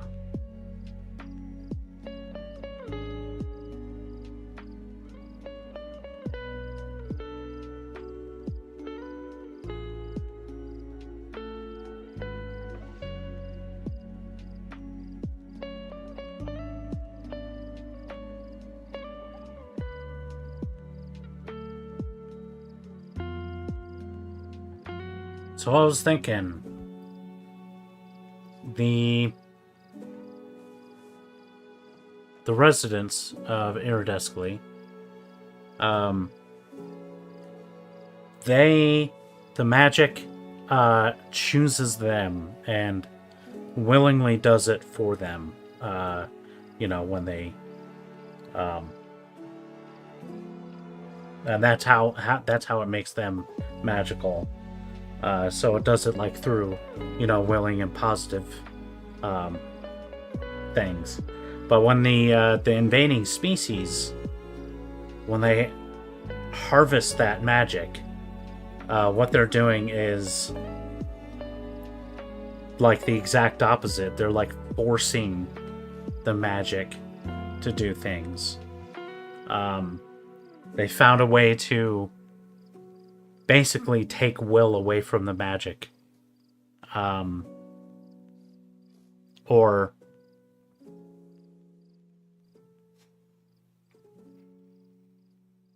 threaten You're right. or hurt it. There's a loophole right there. There's a hole in the logic.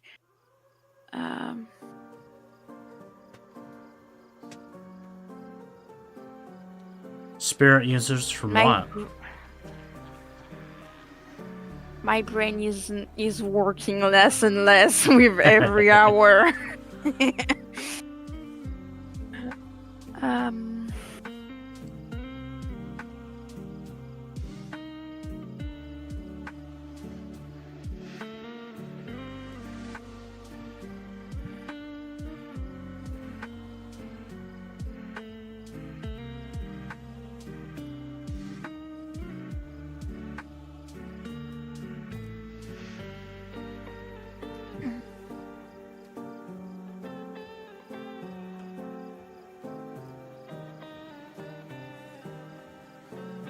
Dun, dun, dun, dun.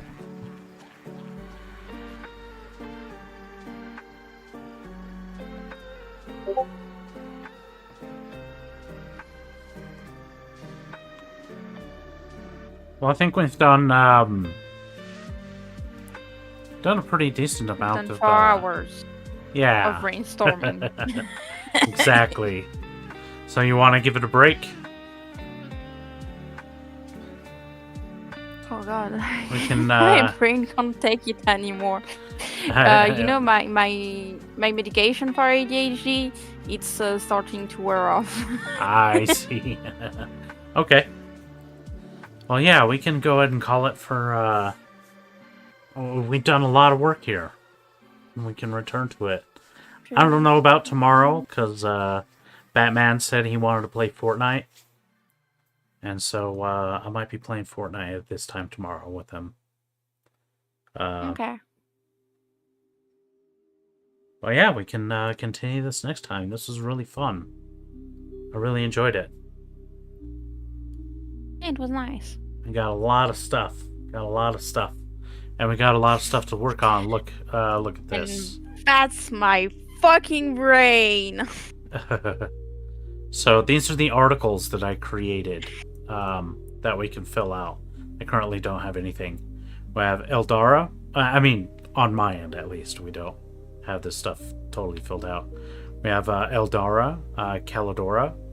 We have the main character, the second character, the invading sentient species, the indigenous people, the world of Iridescally, and the third character.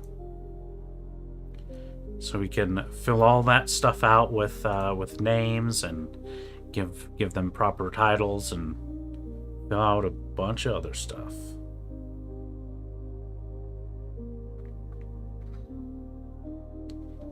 But yeah. Okay. So at this Sean said something, and Riri also.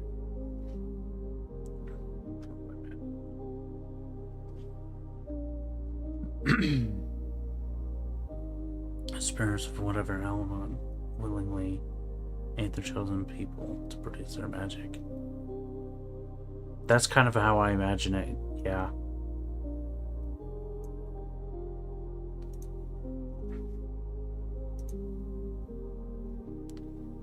Okay, whatever you decide, Ari. You know, you can feel free to join us or not, if you're available.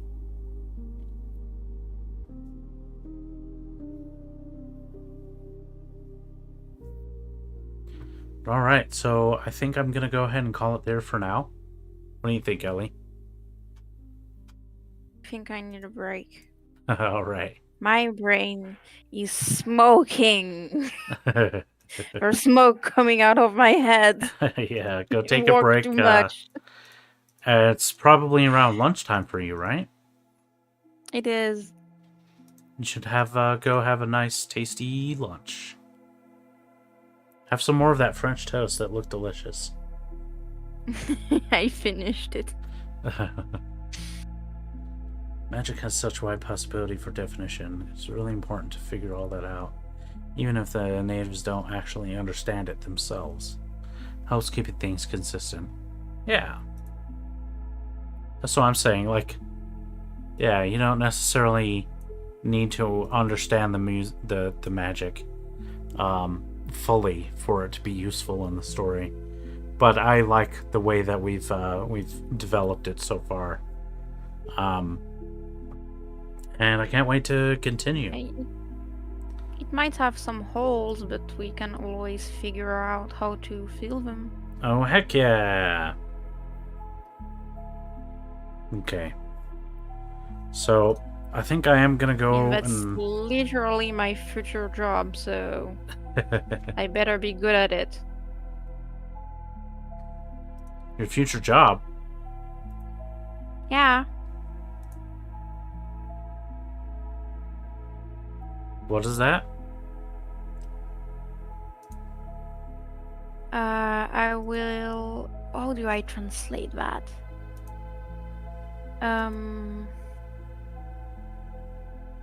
I will be working with different people on different projects, and my work is to I can't talk. I've been speaking for English for too long. I need to conceptualize things for them, and they create it in real life. Nice. That sounds awesome. So I need to learn how to fill the holes that are like making this the thing incoherent. That's awesome. First appearance, a little backstory that explains why how they act.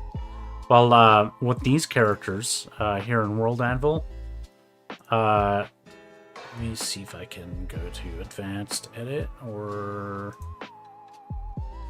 Advanced Edit. So here with the characters, we have slots for this is the general description. eyes, skin, facial features, age, pronouns, species, height, weight, family, gender. You can do honorific titles, given name, middle name.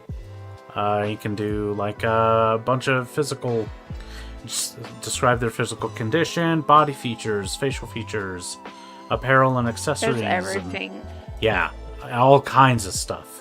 There's a social only thing tab is- and We work with world anvils, so we had like track, and we didn't work on the characters yet. right. We haven't gotten to the characters yet, but this is the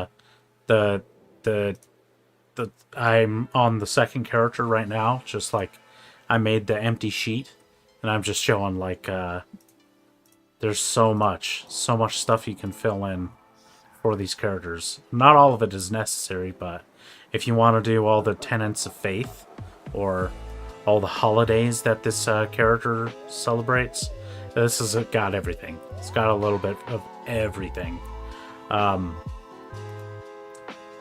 Yeah, it's really, really useful. Birth, death, place of death, circumstances of birth, everything. It's, yeah. But anyway, Help. huh? I'm gonna have to go. Yep. So, thanks for hanging out, Ellie. I really appreciate it. Thank you for accepting to write a project with me. Yeah, we should plan the next one for next week. What do you say? We can even do it off stream if you want. Yeah, sure. Cool. All right, so say goodbye, Ellie. I'll see you later. Thank you for coming. Have a nice day or night or whatever time zone you have. Yep. Goodbye. See you, Ellie. See ya.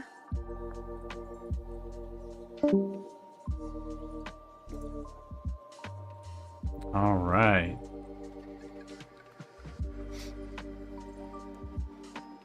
That's a beautiful sentiment, Sean. That's good stuff. So me, I'm gonna cap this by switching over to Oblivion. I hope y'all don't mind. I just want to get a few more hours in.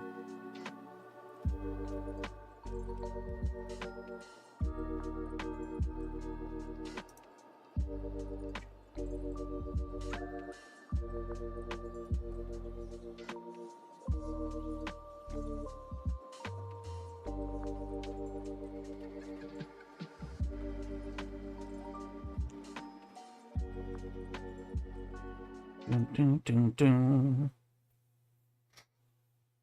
Oh, let's... Hopefully this doesn't crash everything.